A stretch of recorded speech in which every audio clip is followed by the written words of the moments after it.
പിന്നെ ഒരു കാര്യം കൂടി. ഇനി നിങ്ങൾക്ക് ഒരു മോളേ ഉള്ളൂ. ഞാൻ എന്നൊരു മകൻ നിങ്ങൾക്കിനി ഇല്ല. സ്വന്തം മകനോടെന്ന പോലൊരു സ്നേഹം നിങ്ങൾക്ക് എന്നോട് ഉണ്ടായിരുന്നെങ്കിൽ ഇത്രയും ക്രൂരത നിങ്ങൾ എന്നോട് കാണിക്കില്ലായിരുന്നു. ഒരിത്തിരി അലിവ് എന്നോട് കാണിച്ചേനെ. ഇനി ഞാനും ദേ ഇവളെപ്പോലെയാ, ആരുമില്ലാത്തവൻ. ഇത്ര കാലം ഇവിടുന്ന് ഉണ്ടതിൻ്റെയും ഉറങ്ങിയതിൻ്റെയും മറുവിലയായി ഞാൻ എൻ്റെ ഇഷ്ടവും സ്വപ്നവും ഒക്കെ മറന്നേക്കാം. ദയവ് ചെയ്ത് ഇനി മോനെ എന്നും വിളിച്ചുകൊണ്ട് ആരും എൻ്റെ അരികിലേക്ക് വരരുത്. അങ്ങനെ വിളിച്ചു വരാൻ ഞാനിനി നിങ്ങളുടെ മോനല്ല. പറഞ്ഞു നിർത്തുമ്പോഴേക്കും അവൻ്റെ കണ്ണുകൾ വീണ്ടും നിറഞ്ഞൊഴുകി. പിന്നീടൊരു ചോദ്യത്തിനും പറച്ചിലിനും ഇടം കൊടുക്കാതെ അവൻ മുകളിലേക്കുള്ള പടികൾ ഓടിക്കയറുമ്പോൾ അമ്മ വാ പൊത്തിപ്പിടിച്ച് കരഞ്ഞുപോയിരുന്നു. അച്ഛനും മകൻ പറഞ്ഞത് കേട്ട് ആകെ വല്ലാത്തൊരു അവസ്ഥയിലായിരുന്നു. ബാക്കിയുള്ളവരും അതുപോലെ തന്നെ വല്ലാത്തൊരു ഞെട്ടലോടെ തറഞ്ഞു നിന്നു. തെല്ലൊരു നിമിഷത്തിന് ശേഷം അവന് പിന്നാലെ ഒരു പ്രതിമയെപ്പോലെ നന്ദുവും മുകളിലേക്കുള്ള പടികൾ കയറി. അവളുടെ പോക്കും ഭാവവും കണ്ട് അവിടെ നിന്നവരുടെയെല്ലാം നെഞ്ചു പിടച്ചു. ഉള്ളിൻ്റെ ഉള്ളിൽ ഒരു പേടി ഉടലെടുക്കുന്നത് പോലെ. ഈ ലോകത്തൊന്നുമല്ലാതെയുള്ള പെണ്ണിൻ്റെ പോക്ക് കണ്ട് അവളുടെ സമനിലയൊന്നും തെറ്റിപ്പോകല്ലേ എന്ന് അവരെല്ലാം ഒരുപോലെ പ്രാർത്ഥിച്ചു പോയിരുന്നു അന്നേരം. എന്നാൽ ഇതെല്ലാം കണ്ടിട്ടും കേട്ടിട്ടും ഒരുവൾക്ക് മാത്രം യാതൊരു കുലുക്കവുമില്ല. എന്നു മാത്രമല്ല, വിചാരിച്ച കാര്യം നേടിയെടുത്ത സന്തോഷം അവൾക്കുള്ളിൽ ആവോളം ഉണ്ടായിരുന്നു താനും. അതുകൊണ്ടാകണം ഉള്ളിൽ വിരിഞ്ഞ പുഞ്ചിരി അവൾ അറിയാതെ തന്നെ പുറത്തേക്ക് വന്നു പോയതും. അവളുടെ മുഖത്തെ തെളിച്ചവും ചുണ്ടിലെ ചിരിയും കണ്ട് എല്ലാവരും അവളെ വെറുപ്പോടെയും ദേഷ്യത്തോടെയും നോക്കിപ്പോയി. എന്നാൽ അവൾക്കിതൊന്നും ഒരു വിഷയമേ ആയിരുന്നില്ല. ആരെയും ശ്രദ്ധിക്കാത്തതുപോലെ അവളും മുകളിലേക്കുള്ള പടികൾ കയറി. മുറിയിലെത്തിയതും വാതിൽ ദേഷ്യത്തിൽ വലിച്ചടച്ചു കളഞ്ഞു വിഷ്ണു. അവനാകെ ഭ്രാന്ത് പിടിക്കുന്നുണ്ടായിരുന്നു. കുറച്ചു മുൻപ് കഴിഞ്ഞ കാര്യങ്ങൾ ആലോചിക്കും തോറും അവൻ്റെ മുഖം ദേഷ്യം കൊണ്ട് വലിഞ്ഞു മുറുകി. എല്ലാം കൈവിട്ടു പോയിരിക്കുന്നു. എല്ലാം നഷ്ടപ്പെട്ടു പോയിരിക്കുന്നു. ചുറ്റിലും ഒത്തിരി പേരുണ്ടായിട്ടും താനടക്കമുണ്ടായിട്ടും ആരുമില്ലാത്തവളെപ്പോലെ ഒറ്റപ്പെട്ടു പോയൊരുവൾ. തന്നെ കെട്ടിപ്പിടിച്ച് വാവിട്ട് കരഞ്ഞ ഒരുവൾ. അവളുടെ കണ്ണുനീർ അതവനെ തിളച്ചുമറിയുന്ന അഗ്നിയിലേക്കെടുത്തെറിഞ്ഞു. അവളോടൊപ്പം കണ്ട സ്വപ്നങ്ങൾ, അവളോടൊപ്പം കാണിച്ചു കൂട്ടിയ കുസൃതികൾ, കുറുമ്പുകൾ, പറഞ്ഞ പ്രണയവാക്കുകൾ അവസാനം എന്നേക്കുമായി ഒഴിവാക്കുന്നതുപോലെ അവളെക്കൊണ്ട് സത്യം ചെയ്യിപ്പിച്ചത്. അങ്ങനെ ഓരോന്നും അവൻ്റെ ഉള്ളിലേക്കോടി വന്നു. എൻ്റെ അമ്മയും അച്ഛനും ഇപ്പോൾ ഒത്തിരി സന്തോഷിക്കുന്നുണ്ടാവും അല്ലേ വിച്ചേട്ടാ? കുറച്ച് ദിവസങ്ങൾക്ക് മുൻപ് തങ്ങളുടെ കല്യാണം കൂടി ഇതിനൊപ്പം നടത്താമെന്ന് പറഞ്ഞപ്പോൾ അവൾ അവനോട് ചേർന്നു നിന്ന് ചോദിച്ചത് അവൻ ഓർമ്മ വന്നു. അത് ചോദിക്കുമ്പോൾ അവളുടെ സ്വരം ഇടറിയിരുന്നു. അവളെ അവന് നേരെ തിരിച്ചു നിർത്തിയപ്പോൾ അവളുടെ കണ്ണുകൾ നിറഞ്ഞൊഴുകുന്നുണ്ടായിരുന്നു. അയ്യേ, ഇതെന്താ എൻ്റെ നന്ദൂട്ടി കരയുകയാ? ചോദിച്ചുകൊണ്ട് അവൻ അവളുടെ കണ്ണുനീർ പതിയെ തുടച്ചു കൊടുത്തു. സന്തോഷം കൊണ്ടാ, ഒത്തിരി സന്തോഷം കൊണ്ട്. വിച്ചേട്ട എന്നും എന്നും എൻ്റെ കൂടെ ഉണ്ടാവണേ. എന്നെ ഒറ്റയ്ക്കാക്കരുതേ. വിച്ചേട്ടനല്ലാതെ എനിക്ക് വേറെ ആരുമില്ല. എൻ്റെ അമ്മയും അച്ഛനും കൂടപ്പിറപ്പും പ്രാണനുമെല്ലാം എല്ലാം എൻ്റെ വിച്ചേട്ടനാ. എൻ്റെ ലോകം തന്നെ വിച്ചേട്ടനാ. വിച്ചേട്ടനില്ലാതെ ഒരു നിമിഷം പോലും എനിക്ക് പറ്റില്ല. പറഞ്ഞുകൊണ്ട് അവൾ അവൻ്റെ നെഞ്ചിലേക്ക് വീണ് അവനെ ഇറുക്കെ പുണർന്നതും അവൻ അവളെ രണ്ടു കൈകൊണ്ടും ഇറുക്കെ ചേർത്ത് പിടിച്ചതും അവൻ ഓർത്തു. എന്നും എന്നും എന്നെ ഇങ്ങനെ ചേർത്ത് പിടിച്ചേക്കണേ വിച്ചേട്ടാ. അവൾ വീണ്ടും അത് തന്നെ പറഞ്ഞതും അവൻ അവളെ ഒന്നുകൂടി ഇറുക്കെ ചേർത്ത് പിടിച്ചിരുന്നു. നീ ഇല്ലാതെ ഞാനുണ്ടോ പെണ്ണേ? നീ ഇല്ലാത്തൊരു ദിവസം എൻ്റെ ജീവിതത്തിൽ ഉണ്ടെങ്കിൽ അന്ന് എൻ്റെ മരണമായിരിക്കും. അവൻ പറഞ്ഞു തീർന്നില്ല. അപ്പോഴേക്കും അവൾ അവൻ്റെ വാ പൊത്തിപ്പിടിച്ചു. അങ്ങനെയൊന്നും പറയരുതെന്ന് നിറഞ്ഞ കണ്ണുകൾ കൊണ്ട് അവൾ കാണിച്ചു. അവൻ അവളുടെ രണ്ടു കണ്ണുകളിലും പതിയെ മുത്തി. അത്രമേൽ സ്നേഹത്തോടെ, വാത്സല്യത്തോടെ, കരുതലോടെ, പ്രണയത്തോടെ അവളുടെ ചുണ്ടുകളും അവൻ്റെ നെഞ്ചിൽ ആ സമയം പതിഞ്ഞിരുന്നു. അന്നത്തെ ആ ഓർമ്മയിൽ അവൻ കണ്ണുകൾ ഇറുക്കെ അടച്ചു കളഞ്ഞു. നീ ഇല്ലാതെ ഞാനുണ്ടോ പെണ്ണേ? നീ ഇല്ലാത്തൊരു ദിവസം എൻ്റെ ജീവിതത്തിൽ ഉണ്ടെങ്കിൽ അന്ന് എൻ്റെ മരണമായിരിക്കും. അന്ന് അവൻ അവളോട് പറഞ്ഞത് അവൻ വീണ്ടും ഓർത്തു നോക്കി. അവൾ ഇല്ലാത്തൊരു ദിവസം എൻ്റെ ജീവിതത്തിൽ ഉണ്ടെങ്കിൽ അന്ന് എൻ്റെ മരണമായിരിക്കും പോലും. എന്നിട്ട് ഇന്നെന്താ നടന്നത്? അവളെക്കൊണ്ട് സത്യവും ചെയ്യിപ്പിച്ച് താൻ വേറെ കല്യാണവും കഴിക്കാൻ പോകുന്നു. അവന് അവനോട് തന്നെ വല്ലാത്തൊരു പുച്ഛവും ദേഷ്യവും തോന്നി. ബെഡ്ഷീറ്റും തലയണയും അടക്കം അവൻ കയ്യിൽ കിട്ടിയ സാധനങ്ങളെല്ലാം ദേഷ്യത്തിൽ വലിച്ചെറിഞ്ഞു. അവന് പിറകെ കയറി വന്ന നന്ദു അവൻ്റെ മുറിയുടെ മുൻപിലെത്തിയപ്പോൾ ഒന്ന് നിന്നു. മുറിയിൽ നിന്ന് എന്തൊക്കെയോ വീഴുന്ന ശബ്ദമൊക്കെ കേൾക്കുന്നുണ്ട്. അവൾ അടഞ്ഞുകിടക്കുന്ന ആ വാതിലിലേക്കൊന്ന് നോക്കി. കുറച്ച് നിമിഷങ്ങൾക്ക് മുൻപായിരുന്നെങ്കിൽ താനിപ്പോൾ അവനരികിലേക്ക് പാഞ്ഞു ചെന്നേനെ. എന്താണെങ്കിലും പേടിക്കേണ്ട, താനില്ലേ എന്നും പറഞ്ഞ് അവനെ ആശ്വസിപ്പിച്ചേനെ. അവൻ്റെ നെഞ്ചിൽ ചേർന്നു നിന്ന് അവന് സമാധാനമായേനെ. എന്നാൽ ഇപ്പോൾ അതിനൊന്നും പറ്റില്ല. പണ്ടത്തേതുപോലെ അവൻ്റെ അരികിലേക്കൊന്ന് ചെല്ലാനോ അവനോടൊന്ന് മിണ്ടാനോ ഒന്നിനും പറ്റില്ല. അവളുടെ ഹൃദയത്തിൽ നിന്നും വീണ്ടും ചോര കിനിഞ്ഞിറങ്ങി. കണ്ണുകൾ നിറഞ്ഞൊഴുകി, ചുണ്ടുകൾ വിതുമ്പി. അവനിപ്പോൾ എത്രമാത്രം തകർന്ന അവസ്ഥയിലായിരിക്കും ഉണ്ടാവുക എന്നവൾക്ക് അറിയാമായിരുന്നു. തനിക്ക് വേണ്ടിയാണ്, തന്നെ കിട്ടാത്തതുകൊണ്ടാണ് അവൻ അമ്മയെയും അച്ഛനെയുമെല്ലാം തള്ളിപ്പറഞ്ഞത്. തന്നെപ്പോലെ ആരുമില്ലാത്തവനാണെന്ന് പറഞ്ഞത്. അങ്ങനെയൊക്കെ പറയുമ്പോൾ എത്രമാത്രം അവന് വേദനിച്ചു കാണും. അവൻ്റെ ഈ വേദനയ്ക്ക് ആശ്വാസമേകാൻ തനിക്ക് മാത്രമേ പറ്റുകയുള്ളൂ എന്ന് അവൾക്കറിയാമായിരുന്നു. പക്ഷേ ഒന്നിനും കഴിയില്ല. കരയല്ലേ വിച്ചേട്ട എന്ന് മനസ്സിൽ കരഞ്ഞു പറഞ്ഞുകൊണ്ട് അവൾ കാലുകൾ വലിച്ചു പറിച്ചുകൊണ്ട് മുൻപോട്ട് നടന്നു. മുറിയിലെത്തിയതും വാതിൽ വെറുതെ ചാരി വെച്ചുകൊണ്ട് ആ വാതിലിൽ തന്നെ ചാരി നിന്ന് കരഞ്ഞുപോയി. കരച്ചിൽ പുറത്തേക്ക് കേൾക്കാതിരിക്കാനായി അവൾ വാ രണ്ടു കൈകൊണ്ടും അമർത്തി പൊത്തിപ്പിടിച്ചു. കരഞ്ഞു കരഞ്ഞ് അവസാനം ആ വാതിലിലൂടെ തന്നെ ഊർന്നിറങ്ങി അവൾ ബോധം മറഞ്ഞ വെറും നിലത്തേക്ക് വീണു. പിറ്റേന്ന് രാവിലെ അമ്മയുടെ ഉറക്കെയുള്ള കരച്ചിൽ കേട്ടാണ് വിഷ്ണു കണ്ണു തുറന്നത്. ഇന്നലെ രാത്രി സാധനങ്ങളെല്ലാം വലിച്ചെറിഞ്ഞ് കരഞ്ഞു കരഞ്ഞ് നിലത്ത് തന്നെ കിടന്ന് ഉറങ്ങിപ്പോയിരുന്നു അവൻ. വൈശാലി ഇനിയൊന്നും ഒപ്പിക്കില്ലെന്ന് അവൻ അറിയാമായിരുന്നു. അവളെക്കുറിച്ച് ഓർക്കാൻ പോലും അവന് വെറുപ്പ് തോന്നി. അവൻ്റെ ഉള്ളിൽ നന്ദുവിൻ്റെ മുഖം തെളിഞ്ഞു. അവൾക്കെന്തെങ്കിലും? അവൻ്റെ ഉള്ളിലൊരു വെള്ളിടി വെട്ടി. അവൻ വേഗം എഴുന്നേറ്റ് മുണ്ടൊന്നുകൂടി മുറുക്കിയെടുത്ത് വാതിൽ തുറന്നു. നന്ദുവിൻ്റെ മുറിയിൽ നിന്നാണ് ശബ്ദം കേൾക്കുന്നത്. അവൻ കുതിച്ചുയരുന്ന നെഞ്ചിടിപ്പോടെ തന്നെ നന്ദുവിൻ്റെ മുറിയിലേക്ക് പാഞ്ഞു. എന്താ നന്ദുവിന് എന്താ?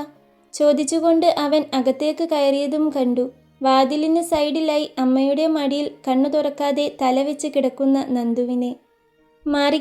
മാറിക്കേ ഇങ്ങോട്ട്. അവൻ വല്യമ്മമാരെ മാറ്റി നിർത്തിക്കൊണ്ട് അവൾക്കരികിലേക്കിരുന്നു. രാവിലെ എഴുന്നേറ്റ് വരുന്ന സമയമായിട്ടും കാണാതെയായപ്പോൾ വന്നു നോക്കിയതാ ഞാൻ. ഇവിടെ വന്നപ്പോൾ ബോധമില്ലാതെ ഇവിടെ കിടക്കുന്നതാ കണ്ടത്. എൻ്റെ കുട്ടിക്ക് എന്തു പറ്റിയാവോ? അമ്മ കരച്ചിലോടെ പറയുന്നുണ്ട്. എന്നാൽ വിഷ്ണു അതൊന്നും കേട്ടതായി പോലും നടിച്ചില്ല. നന്ദു, മോളെ നന്ദു, കണ്ണു തുറക്ക്. വിച്ചേട്ടനെ ഇങ്ങനെ തീ തീറ്റിക്കല്ലേ പറഞ്ഞുകൊണ്ട് അവൻ അവളുടെ കവിളിൽ തട്ടി വിളിച്ചു. ഒരു മൂളൽ പോലും അവളിൽ നിന്നും മറുപടിയായി വന്നില്ല. പോരാത്തതിന് ദേഹം തീ പോലെ ചുട്ടുപൊള്ളുന്നുമുണ്ട്. അവൻ്റെ കണ്ണുകൾ നേറിപ്പുകഞ്ഞ് ചൂടുനീര് കവിളിലൂടെ ഒലിച്ചിറങ്ങി. അവൻ രണ്ടു കൈകൊണ്ടും അവളെ വാരിയെടുത്ത് തൻ്റെ നെഞ്ചിലേക്ക് ചേർത്തു. അവളുടെ ദേഹം അവൻ്റെ നെഞ്ചിലേക്ക് ചേർന്നതും അവൻ ആ പനിച്ചൂടിൽ പൊള്ളിപ്പിടഞ്ഞു. സമാധാനമായല്ലോ നിങ്ങൾക്കെല്ലാം. അത്രമാത്രം പറഞ്ഞുകൊണ്ട് അവൻ തൻ്റെ പ്രാണനെയും കൊണ്ട് താഴെ കോടിയിറങ്ങി. അവൻ പറയുന്നതെല്ലാം കേൾക്കാൻ താൻ ബാധ്യസ്ഥയാണെന്ന് അറിയാവുന്നതുകൊണ്ട് തന്നെ അമ്മയൊന്നും പറയാതെ അവർക്ക് പിറകെ തന്നെ താഴെ കോടി. കൂടെ വല്യമ്മമാരും. അച്ഛനും വല്യച്ഛനും ഒന്നും അവിടെ ഉണ്ടായിരുന്നില്ല ആ സമയം. അതുകൊണ്ട് അവൻ അവളെയും കൊണ്ട് കാറിലേക്ക് നടന്നപ്പോൾ അമ്മ ആദ്യം കാറിൽ കയറിയിരുന്നു. അമ്മയ്ക്കരികിലായി അവളെ ഇരുത്തിയതും ഒരു വല്യമ്മയും കൂടി കാറിലേക്ക് കയറിയിരുന്നു. അവരുടെ കാർ അകന്നു പോകുന്നത് മുകളിലെ ബാൽക്കണിയിൽ നിന്നു കണ്ട വൈശാലിയുടെ മുഖം ദേഷ്യം കൊണ്ട് വലിഞ്ഞു മുറുകി. അവൾ കൈമുഷ്ടി ദേഷ്യത്തിൽ ചുരുട്ടിപ്പിടിച്ചു. ആശുപത്രിയിൽ ചെന്നപ്പോൾ പനി നല്ല കൂടുതലാണെന്നും BP വളരെ കുറഞ്ഞു പോയിട്ടുണ്ടെന്നും പറഞ്ഞു. ഡ്രിപ്പ് ഇടുന്നുണ്ട്. എങ്കിലും ഇന്ന് വീട്ടിൽ പോകാൻ പറ്റില്ലെന്ന് പറഞ്ഞു. ഇത്ര നേരമായിട്ടും വിഷ്ണു ആരോടും ഒന്നും മിണ്ടിയിട്ടുണ്ടായിരുന്നില്ല. സത്യം പറഞ്ഞാൽ അവൻ ആരോടും ഒന്നും മിണ്ടാൻ തോന്നുന്നുണ്ടായിരുന്നില്ല എന്നതായിരുന്നു സത്യം. ജീവിതത്തിൻ്റെ എല്ലാ പ്രതീക്ഷയും മോഹങ്ങളും കെട്ടണഞ്ഞ് ആകെ മടുത്തുപോയിരുന്നു അവൻ. ബോധമില്ലാതെ കിടക്കുന്ന തൻ്റെ പ്രാണന്റെ മുഖത്തേക്ക് വല്ലാത്തൊരു ദയനീയതയോടെ അവൻ അങ്ങനെ നോക്കി നിന്നു. അമ്മ പറഞ്ഞറിഞ്ഞ് അച്ഛനും വല്യച്ഛനുമൊക്കെ വന്നു. അവരോടും അവനൊന്നും പറയാൻ പോയില്ല. അവരുടെ നിസ്സഹായാവസ്ഥ അറിയാമായിരുന്നെങ്കിലും അവന് എല്ലാവരോടും എന്തോ ഒരു തരം വെറുപ്പും ദേഷ്യവുമൊക്കെയായിരുന്നു. കുറച്ച് കഴിഞ്ഞതും നന്ദു പതിയെ കണ്ണു തുറന്നു. കണ്ണു തുറന്നതും അവൾ ആദ്യം തന്നെ കാണുന്നത് ചുമരും ചാരി തന്നെ തന്നെ നോക്കി നിൽക്കുന്ന വിഷ്ണുവിനെയാണ്. അവൾ കണ്ണു തുറക്കുന്നതുവരെ അവൻ അവിടെ നിന്നും എങ്ങോട്ടും മാറിയിരുന്നില്ല. അവളുടെ കണ്ണുകൾ 2 നിമിഷം അവൻ്റെ മുഖത്ത് തന്നെ തറഞ്ഞു നിന്നു. അവൻ്റെ കണ്ണുകളും അവളുടെ മുഖത്ത് തന്നെയായിരുന്നു. പരസ്പരം നോട്ടം തമ്മിലിടഞ്ഞപ്പോൾ രണ്ടുപേരുടെയും ഹൃദയമൊന്ന് പിടച്ചു. കണ്ണുകൾ നിറഞ്ഞു തുടങ്ങിയെന്ന് മനസ്സിലായതും അവൾ അവനിൽ നിന്നും വേഗത്തിൽ നോട്ടം മാറ്റിക്കളഞ്ഞു. അവൻ്റെ നെഞ്ചൊന്ന് പിടച്ചു. എങ്കിലും അവൻ അവളിൽ നിന്നും നോട്ടം മാറ്റിയതേയില്ല. ഡോക്ടർ വന്ന് പരിശോധിച്ച ശേഷം നാളെ ഡിസ്ചാർജ് ചെയ്യാമെന്ന് പറഞ്ഞു. എന്നാൽ വീട്ടിൽ പോയാൽ മതിയെന്ന് നിറഞ്ഞ കണ്ണുകളോടെ ദയനീയമായി ഒത്തിരി തവണ അവൾ പറഞ്ഞപ്പോൾ നല്ല റെസ്റ്റ് വേണമെന്നും ഭക്ഷണവും മരുന്നുമൊക്കെ കൃത്യസമയത്ത് തന്നെ കഴിക്കണമെന്നൊക്കെ പറഞ്ഞു കൊടുത്ത ശേഷം ഡോക്ടർ അവളെ വീട്ടിലേക്ക് പറഞ്ഞയച്ചു. അമ്മയും വല്യമ്മയും അവളുടെ ഇരുഭാഗത്തു നിന്നും അവളെ താങ്ങി പിടിച്ചു. എന്നിട്ടും നടക്കുമ്പോൾ അവൾ വേച്ചു പോകുന്നുണ്ടെന്ന് കണ്ട് വിഷ്ണു വേഗം ചെന്ന് ഒരു വീൽചെയർ എടുത്തുകൊണ്ടുവന്നു. അവൻ അവളോട് ഒന്നും പറഞ്ഞില്ല. വീൽചെയറുമായി അവൾക്കരികിൽ ചെന്നു നിന്ന് അവളെ ഒരു നോട്ടം നോക്കി. ആ നോട്ടത്തിൻ്റെ അർത്ഥം മനസ്സിലായതുകൊണ്ട് തന്നെ അവൾ ഒന്നും പറയാതെ വേഗം ആ വീൽ ചെയറിലേക്ക് കയറിയിരുന്നു. അവൻ പതിയെ അതുമായി മുൻപോട്ട് നടന്നു. ഒന്നും പറയുന്നില്ലെങ്കിലും രണ്ടുപേരുടെയും ഉള്ളം വല്ലാതെ വിങ്ങുന്നുണ്ടായിരുന്നു. തൻ്റെ പ്രാണനെന്ന് പരസ്പരം ഇരു ഹൃദയങ്ങളും ആർത്തു പറയുന്നുണ്ടായിരുന്നു. തമ്മിലൊന്നും പറയാതെ ഉള്ളിലെ വിങ്ങൽ ഒതുക്കി നിർത്താൻ കഷ്ടപ്പെടുന്ന അവരെ രണ്ടുപേരെയും അങ്ങനെ കണ്ടു നിൽക്കുന്നത് ചുറ്റുമുള്ളവർക്ക് വല്ലാത്തൊരു വേദനയായിരുന്നു. അവൾ കാറിലേക്ക് കയറിയിരുന്നതും വിഷ്ണു വീൽചെയർ കൊണ്ടുവച്ച് തിരികെ വന്നു. അമ്മയും വല്യമ്മയും അവർക്കൊപ്പം കാറിൽ കയറി. അച്ഛനും വല്യച്ഛനും അവർ വന്ന കാറിലും. വീട്ടിലെത്തി അവരങ്ങ് ഇറങ്ങിയതും വിച്ചു കാറും കൊണ്ട് പുറത്തേക്ക് പോയിരുന്നു. തിരിഞ്ഞു നോക്കാതെ തന്നെ അവൻ്റെ കടുത്തിരിക്കുന്ന മുഖം നന്ദുവിന് അറിയുന്നുണ്ടായിരുന്നു. ഉള്ളിലെ തേങ്ങൽ അടുക്കി നിർത്തിക്കൊണ്ട് അവൾ പതിയെ മുറിയിലേക്ക് നടന്നു. അവൻ എങ്ങനെയെങ്കിലും അവിടെ നിന്നൊന്ന് രക്ഷപ്പെട്ടാൽ മതിയെന്നേ ഉണ്ടായിരുന്നുള്ളൂ. നന്ദുവിൻ്റെ മുൻപിൽ ഇങ്ങനെ പിടിച്ചു നിൽക്കാൻ ഒട്ടും കഴിയാത്തതുപോലെ. കുറച്ചു കഴിഞ്ഞതും വിഷ്ണു തിരിച്ചു വന്നിരുന്നു. ഒന്നും പറയാതെ മുറിയിൽ കയറി വാതിലടച്ചു. അധികം വൈകാതെ തന്നെ കുളിച്ചു മാറ്റി പുറത്തേക്ക് പോവുകയും ചെയ്തു. പിന്നെ അവൻ വന്നത് രാത്രിയിലാണ്. പുറത്തുനിന്നും ഭക്ഷണം കഴിച്ചെന്നും പറഞ്ഞ് മുറിയിൽ കയറി വാതിലടയ്ക്കുകയും ചെയ്തു. അമ്മയും വല്യമ്മമാരും കൃത്യസമയത്ത് തന്നെ മരുന്നും ഭക്ഷണവുമായി അവൾക്കടുത്ത് ചെല്ലും. ഒന്നും പറഞ്ഞ് സമാധാനിപ്പിക്കാൻ കഴിയില്ലെന്ന് അറിയുന്നതുകൊണ്ട് തന്നെ വെറുതെ അവളെ തൊട്ടും തലോടിയും അങ്ങനെയിരിക്കും. ആരുടെയും ആശ്വാസവാക്കുകൾ കേൾക്കാൻ പറ്റിയ മാനസികാവസ്ഥയിൽ ആയിരുന്നില്ല അവളും. നല്ല പനി ആയതുകൊണ്ട് തന്നെ അവൾക്ക് എവിടെയെങ്കിലും ഒന്ന് കിടന്നാൽ മതിയെന്നേ ഉണ്ടായിരുന്നുള്ളൂ. അതുകൊണ്ട് തന്നെ അന്നവൾ മുറിയിൽ നിന്നും പുറത്തിറങ്ങിയതേയില്ല. പകല് മുഴുവൻ ഉറക്കമായതുകൊണ്ടാകണം രാത്രി അവൾക്ക് ഉറക്കം വന്നതേയില്ല. കണ്ണും തുറന്നു വെച്ചങ്ങനെ മച്ചും നോക്കി കിടക്കുമ്പോഴാണ് ആരോ വാതിൽ തുറക്കുന്നത് പോലെ തോന്നിയത്. അവൾ വേഗം കണ്ണുകളടച്ച് ഉറങ്ങുന്നത് പോലെ കിടന്നു. എന്തോ ആരെയും അഭിമുഖീകരിക്കാൻ തോന്നുന്നില്ല. ഒരുവൻ ഒഴിച്ച് ചുറ്റുമുള്ളവരൊന്നും തൻ്റെ ആരുമല്ലെന്ന പോലെ ഒരു തോന്നൽ. തന്നോട് ആർക്കും യഥാർത്ഥ സ്നേഹം ഇല്ലെന്നൊരു തോന്നൽ. കഴുത്തിലൊരു സ്പർശനം അറിഞ്ഞതും കണ്ണു തുറക്കാതെ തന്നെ ആ കൈയുടെ അവകാശിയെ അവൾക്ക് മനസ്സിലായി. അവൾ ശ്വാസം അടക്കി പിടിച്ചു കിടന്നു. നെറ്റിയിലും കഴുത്തിലും ഉള്ളം കൈയിലുമൊക്കെ കൈ ചേർത്ത് വെച്ച് നോക്കുന്നുണ്ട്. പനി എങ്ങനെ ഉണ്ടെന്ന് നേരിട്ടറിയാൻ വന്നതാണ്. അതറിയാതെ പാവത്തിന് ഒരു സമാധാനവും ഉണ്ടാകില്ല. ഇപ്പോഴും എന്നെ ഇങ്ങനെ സ്നേഹിക്കാനാണെങ്കിൽ എന്നെ എന്തിനാ വിട്ടുകളഞ്ഞേ? അവൾ മനസ്സിൽ ചോദിച്ചു പോയി. പക്ഷേ തുടർച്ചയായി ആത്മഹത്യയ്ക്ക് ശ്രമിക്കുന്ന അനിയത്തി, മകളുടെ ജീവന് വേണ്ടി കാലു പിടിച്ച് കരയുന്ന അമ്മ. ഇതോർമ്മ വന്നതും അവൾ ഉള്ളിൽ ചോദിച്ച ചോദ്യത്തിനുള്ള ഉത്തരം കിട്ടി. എന്നിട്ടും അവളുടെ കണ്ണിൽ നിന്നും ഒരു തുള്ളി കണ്ണീരൊഴുകി ചെവിക്ക് പിറകിലൊളിച്ചു. അവൻ ആ നേർത്തുള്ളിയെ ആ ഇരുണ്ട വെളിച്ചത്തിലും വ്യക്തമായി കണ്ടു. അവൾ ഉറങ്ങിയിട്ടില്ലെന്ന് അവന് മനസ്സിലായി. അവൻ പതിയെ ആ കണ്ണീര് തുടച്ചു കൊടുത്ത് അവളുടെ നെറ്റിയിലൊന്ന് സ്നേഹത്തോടെ മുത്തി. അങ്ങനെയൊരു മുത്തം കൊടുക്കാതിരിക്കാൻ അവനാകുമായിരുന്നില്ല. പിന്നെ പുതപ്പ് ഒന്നുകൂടി ശരിയാക്കി പുതപ്പിച്ചു കൊടുത്തുകൊണ്ട് അവൻ മുറിയിൽ നിന്നും പുറത്തേക്ക് നടന്നു. അവൾ തലയിണയിലേക്ക് മുഖം അമർത്തിവെച്ച് പൊട്ടിക്കരഞ്ഞു. അവൻ്റെ കണ്ണുകളും നിറഞ്ഞൊഴുകിയിരുന്നു ആ സമയം. തറവാട്ടിൽ കല്യാണത്തിരക്കുകൾ തുടങ്ങിയിരിക്കുന്നു. ബന്ധുക്കാരെല്ലാം വന്നു തുടങ്ങി. തറവാട്ടുമുറ്റത്ത് വലിയ പന്തലുയർന്നു. ഒരേ ദിവസം 2 വിവാഹങ്ങൾ. എന്നാൽ ഇതൊന്നും കണ്ടു നിൽക്കാൻ പറ്റാതെ തീച്ചൂളയിലെന്നോണം ഉരുകുകയായിരുന്നു നന്ദു. ചത്തുകളഞ്ഞാലോ എന്നുവരെ അവൾക്ക് തോന്നിപ്പോയി. പക്ഷേ അപ്പോഴും തൻ്റെ പ്രാണനായവൻ്റെ തലയിൽ കൈവച്ച് ചെയ്ത ആ സത്യം അവളെ ചുട്ടുപൊള്ളിച്ചു. പാടില്ലായിരുന്നു, എന്തു വന്നാലും അങ്ങനെയൊരു സത്യം ചെയ്യാൻ പാടില്ലായിരുന്നു. അങ്ങനെ ചെയ്തില്ലായിരുന്നെങ്കിൽ ഇതൊന്നും കണ്ടു നിൽക്കേണ്ട അവസ്ഥ തനിക്ക് വരില്ലായിരുന്നു. എപ്പോഴോ താൻ തൻ്റെ അമ്മയുടെയും അച്ഛൻ്റെയും അടുത്ത് എത്തിയേനെ. ആ സത്യം ചെയ്തു കൊടുക്കാൻ തോന്നിയ ആ നിമിഷത്തെക്കുറിച്ചോർത്ത് അവൾ സ്വയം ശപിച്ചു. വെറും നിലത്ത് കിടന്നവൾ കണ്ണീർ വാർത്തു. വിഷ്ണുവിൻ്റെ അവസ്ഥയെ മറിച്ചല്ലായിരുന്നു. നന്ദുവിനെയും കൂട്ടി എങ്ങോട്ടെങ്കിലും ഓടിപ്പോയാലോ എന്നുവരെ അവന് തോന്നിപ്പോയി. പക്ഷേ അതൊന്നും നടക്കില്ലെന്ന് അവന് തന്നെ നല്ല ഉറപ്പുണ്ടായിരുന്നു. ആത്മാവ് മരിച്ചവനെപ്പോലെ അവൻ എല്ലാത്തിനും നിന്നുകൊടുത്തു. കല്യാണ ദിവസം രാവിലെ അവൾ എഴുന്നേറ്റത് തന്നെ കടുത്ത തലവേദനയോടെയാണ്. അതുപോലെ കരഞ്ഞിരുന്നു തലേന്ന് രാത്രിയിൽ.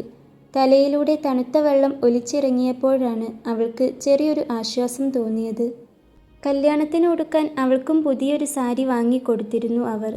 കല്യാണപ്പെണ്ണായി ഒരുങ്ങി നിൽക്കേണ്ടതിന് പകരം സാധാരണ ഒരു കോട്ടൺ സിൽക്ക് സാരി. ആ സാരി കയ്യിലെടുത്തപ്പോഴേ അവളുടെ കണ്ണുകൾ നിറഞ്ഞൊഴുകി. സാരി എങ്ങനെയോ വാരിച്ചുറ്റി മുടി വെറുതെ കുളിർപ്പിന്നൽ മാത്രം ഇട്ട് അവൾ താഴേക്ക് നടന്നു. അവിടെ ഹാളിലൊരു മൂലയിൽ അങ്ങനെ ഒതുങ്ങി നിന്നു. കുറച്ചു കഴിഞ്ഞതും കല്യാണപ്പെണ്ണായി ഒരുങ്ങി വരുന്ന വൈശാലിയെ കണ്ടു. സ്വർണ്ണാഭരണങ്ങൾ കൊണ്ട് അവളുടെ ദേഹം മൂടിയിരുന്നു. അവൾ അതീവ സന്തോഷത്തിലാണ്. കൂടെ നിന്നവരോട് എന്തോ പറഞ്ഞ് ചിരിച്ചുകൊണ്ടവൾ തിരിഞ്ഞത് നന്ദുവിൻ്റെ മുഖത്തേക്കായിരുന്നു. അവളുടെ മുഖമൊന്ന് വാടിയോ? അതോ നന്ദുവിന് അങ്ങനെ തോന്നിയതോ? അല്പമെങ്കിലും കുറ്റബോധം അവളുടെ മുഖത്തുണ്ടോ എന്ന് വെറുതെ നന്ദു ഒന്ന് തിരഞ്ഞു. അങ്ങനെയൊന്ന് കണ്ടുപിടിക്കാനേ നന്ദുവിന് ആയില്ല. എന്തായാലും പിന്നീട് അവൾ നന്ദുവിൻ്റെ മുഖത്തേക്ക് നോക്കിയില്ല. വൈശാലിക്ക് പിന്നാലെ തന്നെ വിഷ്ണുവും ഒരുങ്ങിയിറങ്ങി വരുന്നത് കണ്ട് നന്ദു വേഗം കാണാത്തതുപോലെ തിരിഞ്ഞു നിന്നു കളഞ്ഞു. അവൻ്റെ കണ്ണുകൾ ഒരുവൾക്കായി അവിടെയാകെ പരതി നടന്നു. ഒരു നോട്ടമെങ്കിലും ഒന്ന് കണ്ടാൽ മതിയെന്ന് അവൻ്റെ ഉള്ളം അതിയായി കൊതിച്ചുപോയി. അവൻ്റെ കണ്ണുകൾ വീണ്ടും വീണ്ടും അവൾക്കായി തിരഞ്ഞു. നേരമായി, ഇറങ്ങാം. ആരോ പറഞ്ഞതും അവൻ ചുറ്റും തിരിഞ്ഞു നോക്കിക്കൊണ്ട് തന്നെ മുൻപോട്ട് നടന്നു. കല്യാണവേഷത്തിൽ അവൻ പോകുന്നത് നോക്കി നിന്ന നന്ദുവിൻ്റെ കണ്ണുകൾ നിറഞ്ഞൊഴുകി. സാരില്ല കൊച്ചേ, നമുക്ക് വിധിച്ചതേ കിട്ടൂ. മോൾക്ക് ഇതിനേക്കാളും നല്ലൊരു ചെറുക്കനെ കിട്ടും. അരികിൽ നിന്ന പ്രായം ചെന്നൊരു സ്ത്രീ അവളുടെ കയ്യിൽ പിടിച്ചു പറഞ്ഞതും അവൾ വെറുതെയെങ്കിലും അവരെ നോക്കിയൊന്ന് ചിരിക്കാൻ മറന്നുപോയി. ഇതിനേക്കാൾ നല്ലതൊന്നും തനിക്ക് വേണ്ട. തനിക്ക് തൻ്റെ വിച്ചേട്ടനെ മാത്രം മതിയെന്ന് അവളുടെ ഉള്ളം ഉറക്കെ കരഞ്ഞു പറഞ്ഞു. വിഷ്ണുവും വൈശാലിയും പോയതിന് പിന്നാലെ ബാക്കിയുള്ളവരുടെ കൂടെ അവളും അമ്പലത്തിലേക്ക് ചെന്നു. അവിടെ വെച്ച് കണ്ടു കല്യാണവേഷത്തിൽ ഒരുങ്ങി നിൽക്കുന്നൊരു പെൺകുട്ടിയെ. ചുവന്ന പട്ടുസാരിയിൽ നിറയെ സ്വർണ്ണാഭരണങ്ങളൊക്കെയായി ഒരു സുന്ദരി പെണ്ണ്. വെളുത്തു മെലിഞ്ഞ് ആവശ്യത്തിന് മാത്രം നീളമൊക്കെയായി ഒരു സുന്ദരി പെണ്ണ്. വിച്ചേട്ടന് നന്നായി ചേരും. അങ്ങനെ ചിന്തിക്കുമ്പോൾ തന്നെ ഹൃദയം മുറിഞ്ഞ് ചോര ഒഴുകുന്നത് അവൾ അറിഞ്ഞു. ആദ്യം വിഷ്ണുവിൻ്റെ കല്യാണമാണ്. അവൻ്റെ അരികിൽ നിൽക്കുന്ന പെണ്ണിൻ്റെ കഴുത്തിൽ അവൻ താലി കെട്ടുന്നതും അവൻ്റെ വിരലുകൾ അവളുടെ സീമന്തരേഖ ചുവപ്പിക്കുന്നതും കുറച്ച് മാറി നിന്ന് നന്ദു നോക്കിക്കണ്ടു. വേദനിപ്പിക്കാതെ നോക്കിയേക്കണേ എൻ്റെ മോളെ. ആ പെൺകുട്ടിയുടെ അച്ഛൻ പതിയെ അതും പറഞ്ഞുകൊണ്ട് അവളുടെ കൈ പിടിച്ച് വിഷ്ണുവിൻ്റെ കയ്യിൽ ഏൽപ്പിച്ചതും വിഷ്ണു അയാളെ വല്ലാത്തൊരു ഭാവത്തോടെ നോക്കി. ആ നോട്ടത്തിൽ അയാളുടെ തലയൊന്ന് കുനിഞ്ഞു പോയിരുന്നു. എന്നാൽ അത് കാര്യമാക്കാതെ വിഷ്ണുവിൻ്റെ കണ്ണുകൾ ചുറ്റും പരതി. അവസാനം കണ്ടു ഒരരികിലായി തങ്ങളെ തന്നെ നോക്കി നിൽക്കുന്നവളെ. അവൾ കരയുന്നില്ല. അവളുടെ മുഖത്ത് യാതൊരു ഭാവവുമില്ല. ഇമകൾ പോലും ചിമ്മാതെ നിൽക്കുന്നവളെ കണ്ട് അവൾക്ക് ജീവനുണ്ടോ എന്ന് പോലും വിഷ്ണുവിന് സംശയം തോന്നിപ്പോയി. അവൻ്റെ കണ്ണുകൾ നിറഞ്ഞിരുന്നു. ആ നിറഞ്ഞ കണ്ണുകളിലേക്ക് തന്നെ നോക്കി നിന്ന അവളുടെ ഉള്ളിലേക്ക് അവൾ അവന് ചെയ്തു കൊടുത്ത സത്യം ഓർമ്മ വന്നു. താനായി മരണത്തെ തേടി പോകില്ലെന്നല്ലേ സത്യം ചെയ്തത്? മരണത്തിന് എന്നെ തേടി വരാലോ. തന്നെ ഒന്ന് കൊന്നു തരാമോ എന്ന് അവൾ അറിയുന്ന എല്ലാ ദൈവങ്ങളെയും വിളിച്ച് പ്രാർത്ഥിച്ചു പോയിരുന്നു ആ സമയം. അത്രമേൽ വേദന നിറഞ്ഞ് തീവ്രമായിരുന്നു ആ പ്രാർത്ഥന. എങ്കിലും അവളുടെ കണ്ണുകൾ അവനിൽ നിന്നും ഒരിമ പോലും നീങ്ങിയില്ല. തൻ്റെ അവസാന നിമിഷവും അവനെ തന്നെ കണ്ടുകൊണ്ടാകണം എന്നവൾക്ക് നിർബന്ധമുണ്ടായിരുന്നു. മരണത്തിനു വേണ്ടി അത്രമേൽ പ്രാർത്ഥിച്ചു പോയ ആ സമയം തന്നെയായിരുന്നു നന്ദുവിൻ്റെ ഹൃദയത്തിൻ്റെ അടിത്തട്ടിൽ നിന്നും ഒരു ചെറിയ വേദന മുളപൊട്ടിയത്. ആ വേദനയിൽ അവളുടെ മുഖമൊന്ന് ചുളിഞ്ഞു. ചെറുതായി തുടങ്ങിയ ആ വേദന കൂടിക്കൂടി വന്നതും അവൾ നെഞ്ചിൽ കൈവച്ച് താഴേക്ക് വീണുപോയിരുന്നു. അവളെ തന്നെ നോക്കി നിന്ന വിഷ്ണു മണ്ഡപത്തിൽ നിന്നും ഇറങ്ങി അവൾക്കരികിലേക്കോടി. അപ്പോഴേക്കും ആളുകൾ അവൾക്ക് ചുറ്റും കൂടിയിരുന്നു. നന്ദു, മോളെ നന്ദു, കണ്ണു തുറന്നേ. അവളെ ചേർത്ത് പിടിച്ചുകൊണ്ട് വിഷ്ണു അവളുടെ കവിളിൽ തട്ടി വിളിച്ചു. എന്നാൽ അവളിൽ നിന്നും യാതൊരു അനക്കവും ഉണ്ടായില്ല. വിഷ്ണു, മോനിങ് വന്നേ, ഇത് അവർ നോക്കിക്കോളും. അവരുടെ കൂടി കല്യാണമില്ലേ, മുഹൂർത്തം തെറ്റും. അതുമല്ല, കല്യാണം കഴിഞ്ഞപ്പോൾ തന്നെ ഇങ്ങനെ ചെയ്താൽ എൻ്റെ മോൾക്ക് അത് സഹിക്കാനാവില്ല. അപർണയുടെ അച്ഛൻ വിഷ്ണുവിൻ്റെ തോളിൽ കൈവച്ചുകൊണ്ട് പറഞ്ഞു. അതുകേട്ട് വിഷ്ണു അയാളെ ഒന്ന് തറപ്പിച്ചു നോക്കി. എന്ത് സഹിക്കാനാവില്ലെന്ന്? നിങ്ങളുടെ മോൾക്ക് എന്ത് സഹിക്കാനാവില്ലെന്ന്? എല്ലാം നിങ്ങളോട് ഞാൻ പറഞ്ഞതല്ലേ. ഓർമ്മ വെച്ച കാലം മുതൽ ഇവൾ എൻ്റേതാണെന്നും ഞാൻ ഇവളുടേതാണെന്നും പറഞ്ഞ ഞങ്ങൾ വലുതായത്, ജീവിച്ചത്. എന്നിട്ട് ഇപ്പോൾ നിങ്ങളുടെ മോളെ കഴുത്തിൽ ഞാൻ താലി കെട്ടുന്നത് ഇവൾ കണ്ടു നിന്നില്ലേ? അപ്പോൾ ഇവൾക്ക് സഹിക്കാൻ പറ്റുമോ ഇത്? ഞങ്ങളുടെ ജീവിതവും സ്വപ്നവുമൊക്കെ തകർത്തത് നിങ്ങളാ, നിങ്ങളുടെ സ്വാർത്ഥതയാ.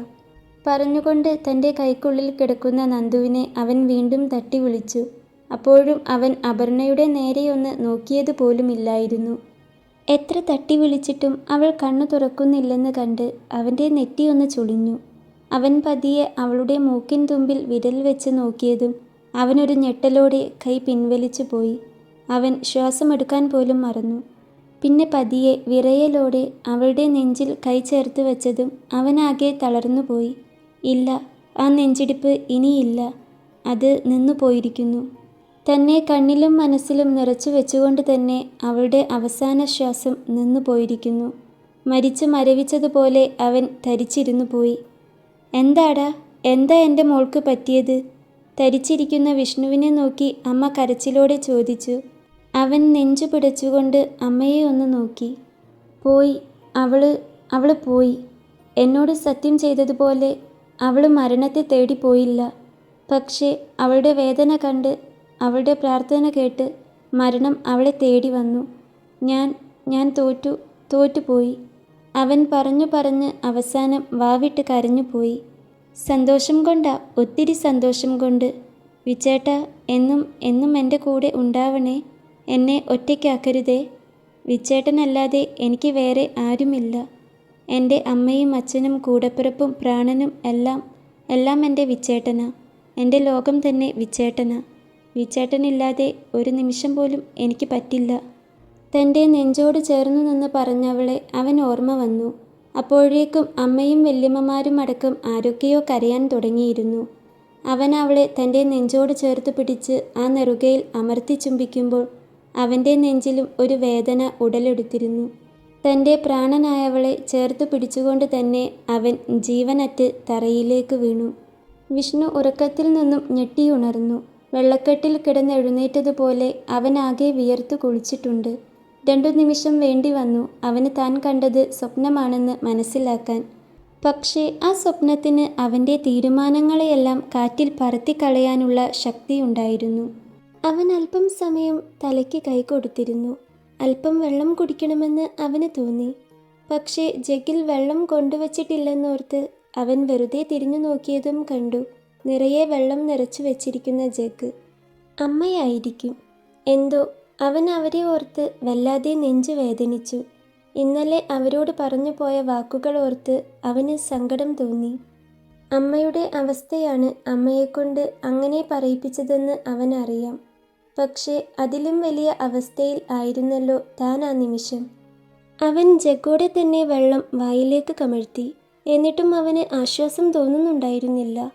അവളെ ഒന്ന് കണ്ടെങ്കിൽ മാത്രമേ തനിക്കൊരല്പം ആശ്വാസം കിട്ടൂ എന്നവന് അറിയാമായിരുന്നു. അതുകൊണ്ട് തന്നെ അവൻ നേരെ പോയത് നന്ദുവിൻ്റെ മുറിയിലേക്കാണ്. അവൻ പതിയെ ആ മുറിയുടെ വാതിൽ തുറന്നു. മുറിയിൽ 0 ബൾബിൻ്റെ വെളിച്ചം മാത്രം. പനിച്ചു തളർന്ന് ചുരുണ്ടുകൂടി കിടക്കുന്ന തൻ്റെ നന്ദുവിനെ കണ്ടപ്പോൾ അവൻ്റെ നെഞ്ചൊന്ന് പിടഞ്ഞു. അവൻ അവൾക്കരികിൽ കട്ടിലിൻ്റെ ഓരത്ത് ചെന്നിരുന്നു. അപ്പോഴും അവൻ്റെ കൈകൾ വിറയ്ക്കുന്നുണ്ടായിരുന്നു. അവൻ നന്ദുവിനെ തന്നെ ഒന്ന് നോക്കി. കരഞ്ഞു വീർത്ത അവളുടെ കണ്ണുകൾ. ഉറക്കത്തിൽ പോലും ആ മുഖത്ത് ബാക്കിയുള്ള വേദനയുടെ നിഴലുകൾ. അതു കണ്ടപ്പോൾ വിഷ്ണുവിന് ആകെ ഭ്രാന്ത് പിടിക്കുന്നത് പോലെ തോന്നി. കുറച്ചു മുൻപ് കണ്ട ആ ഭീകരമായ സ്വപ്നം ഒരു തിരമാല പോലെ അവൻ്റെ മനസ്സിലേക്ക് ഇരച്ചു കയറി വന്നു. ആ സ്വപ്നത്തിൽ താൻ കണ്ടത് വെറുമൊരു കാഴ്ചയായിരുന്നില്ല. മറിച്ച് നന്ദുവിന് പകരം വേറെ ആരെങ്കിലുമായി തൻ്റെ കല്യാണം നടന്നാൽ തങ്ങളുടെ ജീവിതത്തിൽ സംഭവിക്കാൻ പോകുന്ന വലിയൊരു ദുരന്തത്തിൻ്റെ മുന്നറിയിപ്പായിരുന്നു ആ സ്വപ്നമെന്ന് അവന് മനസ്സിലാക്കാൻ പറ്റുന്നതേ ഉണ്ടായിരുന്നുള്ളൂ. എല്ലാം പറഞ്ഞ് അവസാനിപ്പിച്ചതാണ്. ഈ ജന്മം എങ്ങനെയെങ്കിലും ജീവിച്ചു തീർത്തേക്കാമെന്ന് സ്വയം പറഞ്ഞു പഠിപ്പിക്കാൻ നോക്കിയതാണ്. പക്ഷേ ഒട്ടും സമാധാനമില്ലാത്തതുകൊണ്ടാണ് ഉറങ്ങുന്നതിന് മുൻപ് അവളെ വന്ന് കണ്ടിട്ട് പോയത്. പക്ഷേ ഇപ്പോൾ അവളെ ഇങ്ങനെ കാണുമ്പോൾ തൻ്റെ തീരുമാനങ്ങളെല്ലാം എത്രത്തോളം തെറ്റായിരുന്നുവെന്ന് അവന് വീണ്ടും ബോധ്യമായി. താനില്ലാതെ തൻ്റെ നന്ദുവിന് ഒരിക്കലും പിടിച്ചു നിൽക്കാൻ പറ്റില്ലെന്ന് മനസ്സിലാക്കുന്നു. തനിക്കും അതെ. അവൻ പതിയെ അവളുടെ നെറ്റിയിൽ കൈവച്ചു നോക്കി. തീ പോലെ പൊള്ളുന്നു. ആ പനിച്ചൂട് തൻ്റെ കൈകളിലൂടെ ഹൃദയത്തിലേക്ക് പടരുന്നത് പോലെ അവന് തോന്നി. അവൻ്റെ കണ്ണുകൾ നിറഞ്ഞൊഴുകി. നന്ദു, അവൻ അറിയാതെ മന്ത്രിച്ചു പോയി. അത്രമേൽ പതിയെ ആയിട്ടും തൻ്റെ പ്രാണൻ്റെ ശബ്ദമായതുകൊണ്ടാകണം ആ വിളി കേട്ടതുപോലെ അവൾ ഉറക്കത്തിലൊന്ന് മൂളിയത്. അവൻ്റെ നെഞ്ച് വീണ്ടും പിടഞ്ഞു. അവളുടെ ചുണ്ടുകൾ എന്തോ പിറുപിറുക്കുന്നുണ്ട്. അവൻ അവൾക്കരികിലേക്ക് ചാഞ്ഞ് അവൾ പറയുന്നത് എന്തെന്ന് കാതോർത്തു. വിച്ചേട്ടാ, എന്നെ വിട്ടു പോകല്ലേ. അവളുടെ ആ ദയനീയമായ സ്വരം വിഷ്ണുവിൻ്റെ ഉള്ളിൽ ഒരു വലിയ പൊട്ടിത്തെറി തന്നെ ഉണ്ടാക്കി. ഒരു നിമിഷം അവൻ കണ്ണുകൾ ഇറുക്കെ അടിച്ചു പിടിച്ചു പോയി. താൻ ആരെയാണ് തോൽപ്പിക്കാൻ നോക്കുന്നത്? വൈശാലി എന്ന സ്വാർത്ഥമതിക്ക് വേണ്ടി തന്നെ ഇത്രമേൽ സ്നേഹിക്കുന്ന, താൻ പ്രാണനെപ്പോലെ കൊണ്ടു നടക്കുന്നവളെയോ? ഊണിലും ഉറക്കത്തിലും തന്നെ മാത്രം വിചാരിച്ച് കഴിയുന്ന ഈ പാവത്തെയാണോ താൻ കുരുതി കൊടുക്കാൻ പോകുന്നത്? ഇല്ല, അപർണയുമായുള്ള തൻ്റെ കല്യാണം ഒരിക്കലും നടക്കാൻ പാടില്ല. അങ്ങനെ നടന്നാൽ താൻ കണ്ട സ്വപ്നം തീർച്ചയായും നടപ്പിലാകും. പാടില്ല. ആ സ്വപ്നം സത്യമാകാൻ താൻ അനുവദിക്കില്ല. ഒരു തെറ്റും ചെയ്യാത്ത തൻ്റെ നന്ദുവിനെ മരണത്തിന് വിട്ടുകൊടുക്കാൻ പറ്റില്ല. അങ്ങനെയെങ്കിൽ അവളെ താൻ സ്നേഹിച്ചു എന്ന് പറയുന്നതിൽ അർത്ഥമില്ലാതെയായി പോകും. മണ്ഡപത്തിൽ വെച്ച് നന്ദു തളർന്നു വീഴുന്നതും ആ ശ്വാസം നിലയ്ക്കുന്നതും കാണാൻ തനിക്ക് കഴിയില്ല. അവളാണ് തൻ്റെ ലോകം, താൻ അവളുടേതും. അവൻ അവളുടെ പനിച്ചൂടുള്ള കൈകൾ തൻ്റെ കൈക്കുള്ളിലാക്കി മുറുക്കെ പിടിച്ചു. ആ കൈകളിൽ തൻ്റെ പ്രാണൻ്റെ ചൂട് പകർന്നു നൽകുമ്പോൾ വിഷ്ണുവിൻ്റെ ഉള്ളിൽ ഒരു പുതിയ തീരുമാനം മുള പൊട്ടുകയായിരുന്നു. വാശികൾക്കും ക്രൂരതകൾക്കും മുൻപിൽ തോറ്റുകൊടുക്കുന്ന പഴയ വിഷ്ണു ഇനിയില്ല. തനിക്ക് ജീവിക്കണം, തൻ്റെ പെണ്ണിനും ഒരുമിച്ച് തന്നെ. വിഷ്ണു പതിയെ അവൾക്കരികിൽ കട്ടിലിൻ്റെ ഹെഡ് റെസ്റ്റിൽ തല ചാരിയിരുന്നു. ഉറക്കത്തിലും പനിച്ചു വിറച്ച് മൂളുന്ന അവളുടെ മുഖത്തേക്ക് നോക്കിയിരിക്കുമ്പോൾ അവൻ്റെ ഉള്ളം വിങ്ങുകയായിരുന്നു. നന്ദു ഒറ്റയ്ക്കല്ലെന്നും അവളുടെ ഓരോ ശ്വാസത്തിലും കൂട്ടിന് അവളുടെ വിച്ചേട്ടൻ എന്നും കൂടെയുണ്ടാകുമെന്നും അവളോട് പറയണമെന്ന് അവന് തോന്നി. കൂട്ടത്തിൽ തൻ്റെ വീട്ടുകാരുടെ വാശിക്ക് മുന്നിൽ അവളെക്കൊണ്ട് അങ്ങനെയൊരു സത്യം ചെയ്യിപ്പിച്ചതിന് അവളോട് മാപ്പും ചോദിക്കണം. ആ സത്യം അവളുടെ നെഞ്ചിൽ എത്രത്തോളം വലിയ കനലായിരിക്കും കോരിയിട്ടിട്ടുണ്ടാവുക എന്ന് അവന് നന്നായി അറിയാമായിരുന്നു. കാരണം ആ സത്യത്തിൽ താനും പൊള്ളിപ്പിടഞ്ഞതാണല്ലോ. നന്ദുവിനോട് ഇത് പറയാൻ ഇനിയും വൈകിക്കൂടാ. പറയാതിരുന്നാൽ കല്യാണത്തിന് മുൻപ് തന്നെ നീറി തൻ്റെ നന്ദു മരിച്ചു പോകുമെന്ന് അവന് ഉറപ്പായിരുന്നു. ആലോചിക്കും തോറും അവൻ്റെ ഉള്ളിൽ ഭയം നിറഞ്ഞു. കഴിഞ്ഞുപോയ കാര്യങ്ങളും വരാനിരിക്കുന്ന നിമിഷങ്ങളും ഒരു കടൽ പോലെ അവൻ്റെ ചിന്തകളിൽ ഇരച്ചു കയറി. നന്ദു ഉണരുന്നതുവരെ അവിടെ അവൾക്കരികിൽ തന്നെ ഇരിക്കണമെന്ന് അവന് തോന്നി. ആ വിങ്ങലുകൾക്കും ആലോചനകൾക്കും ഒടുവിൽ ഒരിത്തിരി സമാധാനത്തിനായി അവൾക്കരികിൽ തന്നെ ഇരിക്കുമ്പോൾ വിഷ്ണുവിൻ്റെ കണ്ണുകൾ പതിയെ അടഞ്ഞു വന്നു. തളർച്ചയോടെ അവൻ പതിയെ ആ ഇരുന്ന ഇരിപ്പിൽ തന്നെ ഉറക്കത്തിലേക്ക് വീണു. പുലർച്ചെയുടെ തണുപ്പിൽ എപ്പോഴോ നന്ദു ഞെട്ടി ഉണർന്നു. ഉറക്കത്തിലും ഒരു ഭയം അവളെ വേട്ടയാടുന്നത് പോലെ. കണ്ണു തുറന്നതും തൻ്റെ തലഭാഗത്ത് കട്ടിലിൽ ആരോ ഒരാൾ ഇരിക്കുന്നത് പോലെ അവൾക്ക് തോന്നി. പെട്ടെന്നുണ്ടായ പരിഭ്രമത്തിൽ അവൾ ഞെട്ടിവിറച്ചുകൊണ്ട് നിലവിളിക്കാൻ പോയി. പക്ഷേ നിലവിളി തൊണ്ടയിൽ കുരുങ്ങി നിൽക്കുമ്പോഴാണ് അത് തൻ്റെ വിച്ചേട്ടനാണെന്ന് അവൾ തിരിച്ചറിയുന്നത്. തനിക്കരികിൽ താൻ ഒറ്റയ്ക്കാകുമോ എന്ന ഭയത്തോടെ കാവലിരുന്ന് ആ ഇരിപ്പിൽ തന്നെ ഉറങ്ങിപ്പോയ വിഷ്ണുവിനെ കണ്ട് അവളുടെ ഉള്ളൊന്നു പിടഞ്ഞു. ആ ഉറക്കത്തിലും അവൻ്റെ മുഖത്തെ വേദനയും തളർച്ചയും നന്ദുവിന് വ്യക്തമായി കാണാമായിരുന്നു. താൻ കാരണമാണല്ലോ, തനിക്ക് വേണ്ടിയാണല്ലോ തൻ്റെ പ്രാണൻ ഇത്രമേൽ ഉരുകുന്നതെന്ന് ഓർത്തപ്പോൾ അവൾക്ക് വല്ലാത്ത വേദനയും സങ്കടവും തോന്നി. വിങ്ങുന്ന ഹൃദയത്തോടെ അവൾ അവനെ തന്നെ നോക്കി നിന്നു. കവിളിലൂടെ കണ്ണുനീർ തുള്ളികൾ ഒന്നിനു പുറകെ ഒന്നായി ഒലിച്ചിറങ്ങി. ആ നിശബ്ദതയിൽ അവളുടെ കരച്ചിൽ പുറത്തു വരാതിരിക്കാൻ അവൾ ശ്വാസം പോലും അടക്കിപ്പിടിച്ചു. വിച്ചേട്ടാ, വളരെ പതിയെ നേർത്ത സ്വരത്തിൽ അവൾ അവനെ വിളിച്ചു. ആ വിളി അവൻ്റെ ഉള്ളിൻ്റെ ഉള്ളിൽ എവിടെയോ ചെന്നു തറച്ചു. വിഷ്ണു പെട്ടെന്ന് കണ്ണു തുറന്നു. ഉറക്കത്തിൻ്റെ ആലസ്യത്തിലായിരുന്ന അവൻ്റെ കണ്ണുകൾ നന്ദുവിൻ്റെ നിറഞ്ഞൊഴുകുന്ന കണ്ണുകളുമായി ഉടക്കി. കുറച്ചുനേരം നിശബ്ദരായി അവർ പരസ്പരം നോക്കിയിരുന്നു. 1000 വാക്കുകൾക്ക് പറയാൻ കഴിയാത്തത്ര വേദന ആ നോട്ടത്തിൽ ഉണ്ടായിരുന്നു. എന്താ ഇവിടെ? ആരേലും കാണും വിച്ചേട്ടാ. പോയി കിടന്നോ. പേടിക്കണ്ട, എനിക്ക് പനി കുറവുണ്ട്. പനിയുടെ കാഠിന്യത്തിൽ തൻ്റെ ശരീരം തളർന്നു പോകുന്നത് അവൾ അറിയുന്നുണ്ടായിരുന്നെങ്കിലും അവനെ സമാധാനിപ്പിക്കാനായി അവൾ പറഞ്ഞു. പക്ഷേ വിഷ്ണുവിൻ്റെ മനസ്സിൽ അപ്പോഴും കുറച്ചു മുൻപ് കണ്ട ആ ഭീകര സ്വപ്നമായിരുന്നു. തൻ്റെ കൈകളിൽ മരിച്ച് ജീവനറ്റ് കിടക്കുന്ന നന്ദുവിൻ്റെ മുഖം. ആ ഓർമ്മ അവനെ വീണ്ടും ചുട്ടുപൊള്ളിച്ചു. അവളെ നഷ്ടപ്പെടുമെന്ന ഭയം അവൻ്റെ സർവ്വ നിയന്ത്രണങ്ങളും തെറ്റിച്ചു. പിന്നെയൊന്നും ആലോചിക്കാതെ തൻ്റെ പ്രാണൻ കൈവിട്ടു പോകാതിരിക്കാനെന്നോണം അവൻ അവളെ വാരിപ്പുണർന്ന് ഇറുക്കെ ചേർത്തു പിടിച്ചു. അവൻ്റെ ഉള്ളിലെ സങ്കടം അണപൊട്ടി ഒഴുകി. അവൻ്റെ കണ്ണുനീർ വീണ് അവളുടെ തോളാകെ നനഞ്ഞു. ആ കണ്ണുനീർ തുള്ളികളുടെ ചൂടിൽ തൻ്റെ വിച്ചേട്ടൻ്റെ ഹൃദയവേദനയറിഞ്ഞ് നന്ദുവും പൊള്ളിപ്പിടഞ്ഞു. ഒരു വാക്കുപോലും ഉരിയാടാനാകാതെ ആ ആലിംഗനത്തിൽ അവർ രണ്ടുപേരും ഒരൊറ്റ വേദനയായി മാറി. എല്ലാം ശരിയാകും നന്ദു. നീ എന്നോട് ചെയ്തു തന്ന ആ സത്യമില്ലേ, അതങ്ങ് മറന്നേക്ക്. നിന്നെക്കൊണ്ട് അങ്ങനെയൊരു സത്യം ചെയ്യിച്ചതിന് എന്നോട് ക്ഷമിക്ക്. നിന്റെ വിച്ചേട്ടനല്ലേ. വിച്ചേട്ടന് ഒരു തെറ്റ് പറ്റിപ്പോയി. സാരില്ല, പോട്ടെ. എൻ്റെ മോളത് മറന്നേക്ക്. വിഷ്ണുവിൻ്റെ വാക്കുകൾ കേട്ട് നന്ദു പകച്ചുപോയി. കേട്ടത് വിശ്വസിക്കാനാകാതെ അവൾ അവനെ തന്നെ നോക്കി നിന്നു. പക്ഷേ വിച്ചേട്ട, വൈശാലി, അവൾ... തെല്ലൊരു നിമിഷത്തിനു ശേഷം നന്ദു എന്തോ പറഞ്ഞു തുടങ്ങുമ്പോഴേക്കും വിഷ്ണു അവളുടെ വാ പൊത്തി. വേണ്ട, അവളുടെ കാര്യമൊന്നും ഇനി എനിക്ക് കേൾക്കണ്ട. അവൾക്ക് വേണ്ടി നമ്മുടെ ജീവിതം ഇല്ലാതാക്കാൻ എന്തായാലും ഞാൻ ഉദ്ദേശിച്ചിട്ടില്ല. പക്ഷേ തൽക്കാലം ഇതാരും അറിയണ്ട. വിച്ചേട്ടൻ തന്നെ എന്തെങ്കിലും വഴി കണ്ടോളാം. പറയുമ്പോൾ അവൻ്റെ സ്വരത്തിൽ മുൻപില്ലാത്തൊരു തരം ഉറപ്പുണ്ടായിരുന്നു. ആരൊക്കെ എതിർത്താലും എന്തൊക്കെ സംഭവിച്ചാലും നമ്മൾ ഒരുമിച്ച് തന്നെ ജീവിക്കും നന്ദു. പക്ഷേ അറിഞ്ഞുകൊണ്ടാണേലും അല്ലേലും നമ്മളോട് സ്നേഹമുള്ളവരോ അല്ലാത്തവരോ ആരായാലും അവരുടെ കണ്ണീര് വീണുകൊണ്ടാവേണ്ട നന്ദു. ഇപ്പോൾ ആരോടും ഒന്നും പറയേണ്ട, ആരും അറിയണ്ട. വൈശാലിയെ അഭിനന്ദ് തന്നെ കെട്ടും. പക്ഷേ അതിന് നമ്മൾ നമ്മുടെ ജീവിതം ഇല്ലാതാക്കൊന്നും വേണ്ട. എന്തെങ്കിലും ഒരു വഴി വിച്ചേട്ടൻ കണ്ടുപിടിച്ചോളാം. ഇനി വെറുതെ ടെൻഷൻ അടിച്ച് വയ്യാതെ ആകരുത്. നീയില്ലാതെ എനിക്ക് ജീവിക്കാൻ പറ്റുമോ നന്ദു? എനിക്ക് പറ്റില്ല, ഒരിക്കലും പറ്റില്ല. അതുകൊണ്ട് കരഞ്ഞു വെറുതെ വയ്യായികയൊന്നും വരുത്തി വെക്കരുത്. പറഞ്ഞുകൊണ്ട് അവൻ അവളുടെ നെറ്റിയിൽ സ്നേഹത്തോടെ ചുംബിച്ചു. നന്ദുവിൻ്റെ കണ്ണുകൾ വീണ്ടും നിറഞ്ഞൊഴുകി.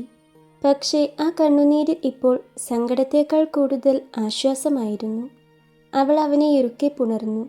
അവൻ അവളെ ചേർത്തു പിടിച്ച് പുറത്ത് പതിയെ തലോടിക്കൊണ്ടിരുന്നു. പിന്നെ അവനിൽ നിന്നും അവളെ അടർത്തി മാറ്റി അവളുടെ നിറഞ്ഞ കണ്ണുകൾ തുടച്ചു കൊടുത്തു അവൻ. ഇങ്ങനെ കരയല്ലേ നന്ദു, എൻ്റെ പൊന്നല്ലേ.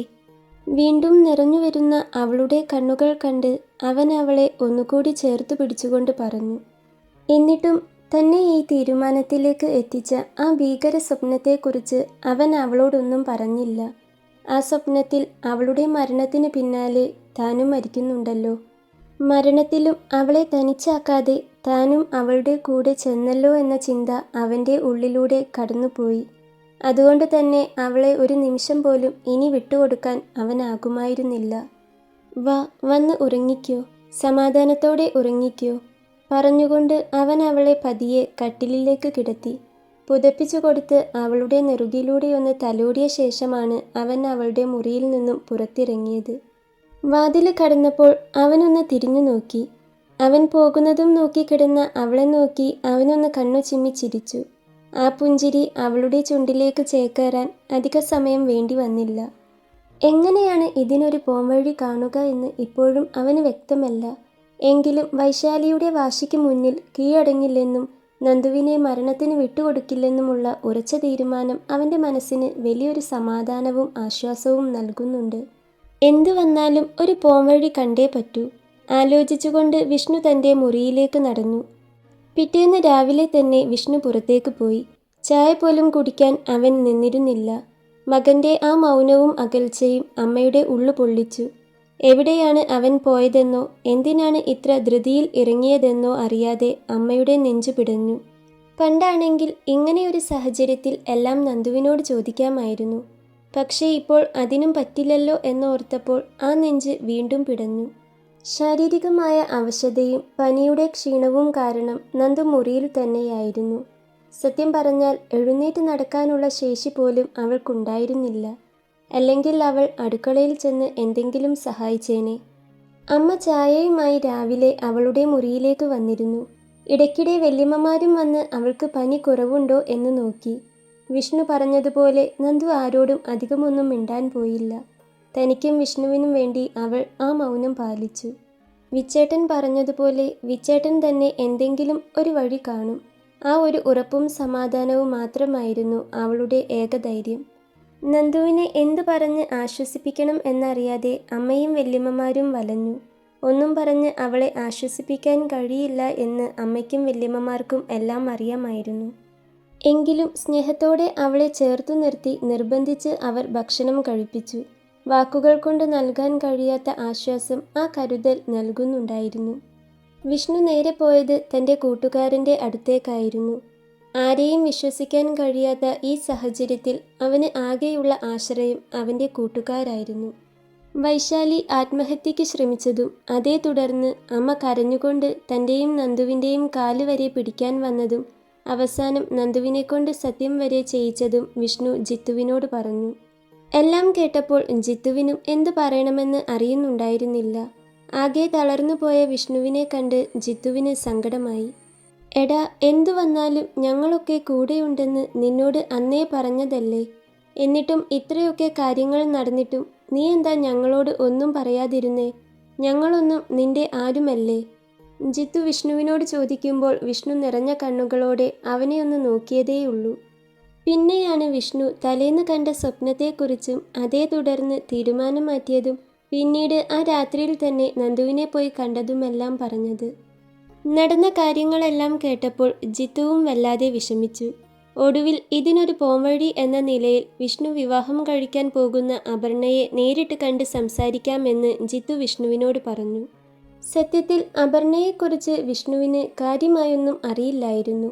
അവളുടെ പേരും അഭിനന്ദിൻ്റെ ചേച്ചിയാണെന്നുമല്ലാതെ അവളെക്കുറിച്ച് മറ്റൊരു വിവരവും തിരയാനോ അറിയാനോ ഇതുവരെ അവൻ മുതിർന്നിരുന്നില്ല. തൻ്റെ ജീവിതത്തിലേക്ക് തൻ്റെ നന്ദുവിന് പകരം മറ്റൊരാൾ കടന്നു വരുന്നത് ചിന്തിക്കാൻ പോലും കഴിയാതിരുന്നതുകൊണ്ട് ബാക്കിയുള്ള കാര്യങ്ങൾ അറിയണമെന്ന് അവന് തോന്നിയിട്ടുമുണ്ടായിരുന്നില്ല. സാരമില്ലടാ, നമുക്ക് ആദ്യം അപർണയെക്കുറിച്ച് ഒന്ന് അന്വേഷിക്കാം. അവൾ എങ്ങനെയുള്ള കുട്ടിയാണെന്നും അവളുടെ സാഹചര്യം എന്താണെന്നും ഒന്ന് അറിയട്ടെ. എന്നിട്ട് നമുക്ക് ബാക്കി കാര്യങ്ങൾ പ്ലാൻ ചെയ്യാം. എന്തായാലും നീ ധൈര്യമായിട്ടിരിക്കെ. നീ നന്ദുവിനെ തന്നെ കെട്ടും. വിഷ്ണുവിൻ്റെ തോളിലൂടെ കൈയിട്ടുകൊണ്ട് ജിത്തു അവനെ ആശ്വസിപ്പിച്ചു. അപർണയുടെ സ്വഭാവവും പശ്ചാത്തലവും അറിഞ്ഞാൽ മാത്രമേ താൻ പറയാൻ പോകുന്ന കാര്യങ്ങൾ അവൾ എങ്ങനെ സ്വീകരിക്കുമെന്ന് വിഷ്ണുവിന് മനസ്സിലാക്കാൻ കഴിയുമായിരുന്നുള്ളൂ. ചിലപ്പോൾ താൻ പറയുന്നത് ആ കുട്ടിക്ക് മനസ്സിലാകും. അല്ലെങ്കിൽ അവളുടെ വീട്ടുകാരെ പോലെ തന്നെ എന്തു വന്നാലും ഈ കല്യാണം നടക്കണം എന്നും പറഞ്ഞ് അവൾ വാശി പിടിക്കും. എന്തായാലും നന്ദുവിനെ മറന്നൊരു ജീവിതമില്ല. അവളെ തനിച്ചാക്കി തൻ്റെ ജീവിതത്തിൽ മറ്റൊരു പെണ്ണുമില്ല. അതവൻ ഉറപ്പിച്ചിരുന്നു. ഒരു ചെറിയ പ്രതീക്ഷയുടെ കച്ചിത്തുരുമ്പ് കിട്ടിയതുപോലെ ജിത്തുവിൻ്റെ വാക്കുകൾ വിഷ്ണുവിന് തെല്ലൊരാശ്വാസം നൽകി. എങ്കിലും ഉള്ളിൻ്റെ ഉള്ളിൽ നന്ദുവിനെ ഓർത്തുള്ള ആകുലതകൾ അവനെ വിട്ടുമാറിയിരുന്നതുമില്ല. തിരിച്ച് വീട്ടിലേക്ക് വരുമ്പോൾ അമ്മ വിഷ്ണുവിനെയും കാത്ത് ഉമ്മറത്ത് തന്നെയുണ്ടായിരുന്നു. അമ്മയെ നോക്കാതെ തന്നെ അവൻ അകത്തേക്ക് നടന്നു. തന്നെ അവഗണിച്ചുകൊണ്ട് മുകളിലേക്കുള്ള പടികൾ കയറിപ്പോകുന്ന മകനെ നോക്കി നിറഞ്ഞ കണ്ണുകളോടെ വിതുമ്പുന്ന ചുണ്ടുകളുമായി ആ അമ്മ അവിടെ തന്നെ നിന്നുപോയി. പകുതി പടികൾ കയറിയ വിഷ്ണുവിന് എന്തോ തോന്നി. അവൻ പെട്ടെന്ന് തിരിഞ്ഞു നോക്കി. തന്നെ നോക്കി നിൽക്കുന്ന അമ്മയുടെ ആ ദയനീയമായ മുഖം കണ്ടപ്പോൾ അവൻ്റെ നെഞ്ചൊന്ന് പിടഞ്ഞു. എത്രയൊക്കെ ദേഷ്യമുണ്ടെങ്കിലും ആ കണ്ണുനീർ കണ്ടില്ലെന്ന് നടിക്കാൻ അവനായില്ല. അവൻ പതിയെ പടികൾ ഇറങ്ങി അമ്മയ്ക്കരികിലേക്ക് നടന്നു. ഞാൻ പുറത്തുനിന്ന് കഴിച്ചു. അമ്മ ചെന്ന് കഴിക്കി. അമ്മ ഒന്നും കഴിച്ചിട്ടുണ്ടാവില്ലെന്ന് അവൻ അറിയാമായിരുന്നു. തന്നെ തൻ്റെ മകൻ എത്ര നന്നായി മനസ്സിലാക്കിയിരിക്കുന്നു. അമ്മയുടെ മനസ്സ് നിറഞ്ഞു. വിഷ്ണുവിൻ്റെ അമ്മേ എന്നുള്ള ആ വിളി, അത് കേട്ടപ്പോൾ തന്നെ അമ്മയുടെ ഉള്ളിലൊരു ആശ്വാസം പെയ്തിറങ്ങി. അവൻ തന്നെ വീണ്ടും അമ്മ എന്ന് വിളിച്ചല്ലോ എന്ന സമാധാനം അവർക്കുണ്ടായി. എങ്കിലും സ്വസ്ഥതയില്ലാതെ അലയുന്ന തൻ്റെ മകനെയും മുകളിലെ മുറിയിൽ പനിച്ചു തളർന്നു കിടക്കുന്ന തൻ്റെ നന്ദുവിനെയും ഓർത്തപ്പോൾ അവരുടെ ആവലാതി കൂടിയതേയുള്ളൂ. വിഷ്ണു നേരെ അവൻ്റെ മുറിയിലേക്കാണ് നടന്നത്. മുകളിലേക്കുള്ള പടികൾ കയറിയപ്പോഴാണ് നന്ദുവിൻ്റെ മുറിയിലേക്ക് കയറിപ്പോകുന്ന വൈശാലിയെ അവൻ കണ്ടത്. അതുകണ്ട് അവൻ്റെ നെറ്റി ഒന്ന് ചുളിഞ്ഞു. അടുത്തതെന്തോ ഒപ്പിച്ചു വെക്കാനാണ് അവളുടെ ഈ പോക്കെന്ന് വിഷ്ണുവിന് മനസ്സിലായി. അതുകൊണ്ട് തന്നെ അവൻ്റെ കാലുകളും അവൾക്ക് പിന്നാലെ നന്ദുവിൻ്റെ മുറിയിലേക്ക് ലക്ഷ്യം വെച്ചു.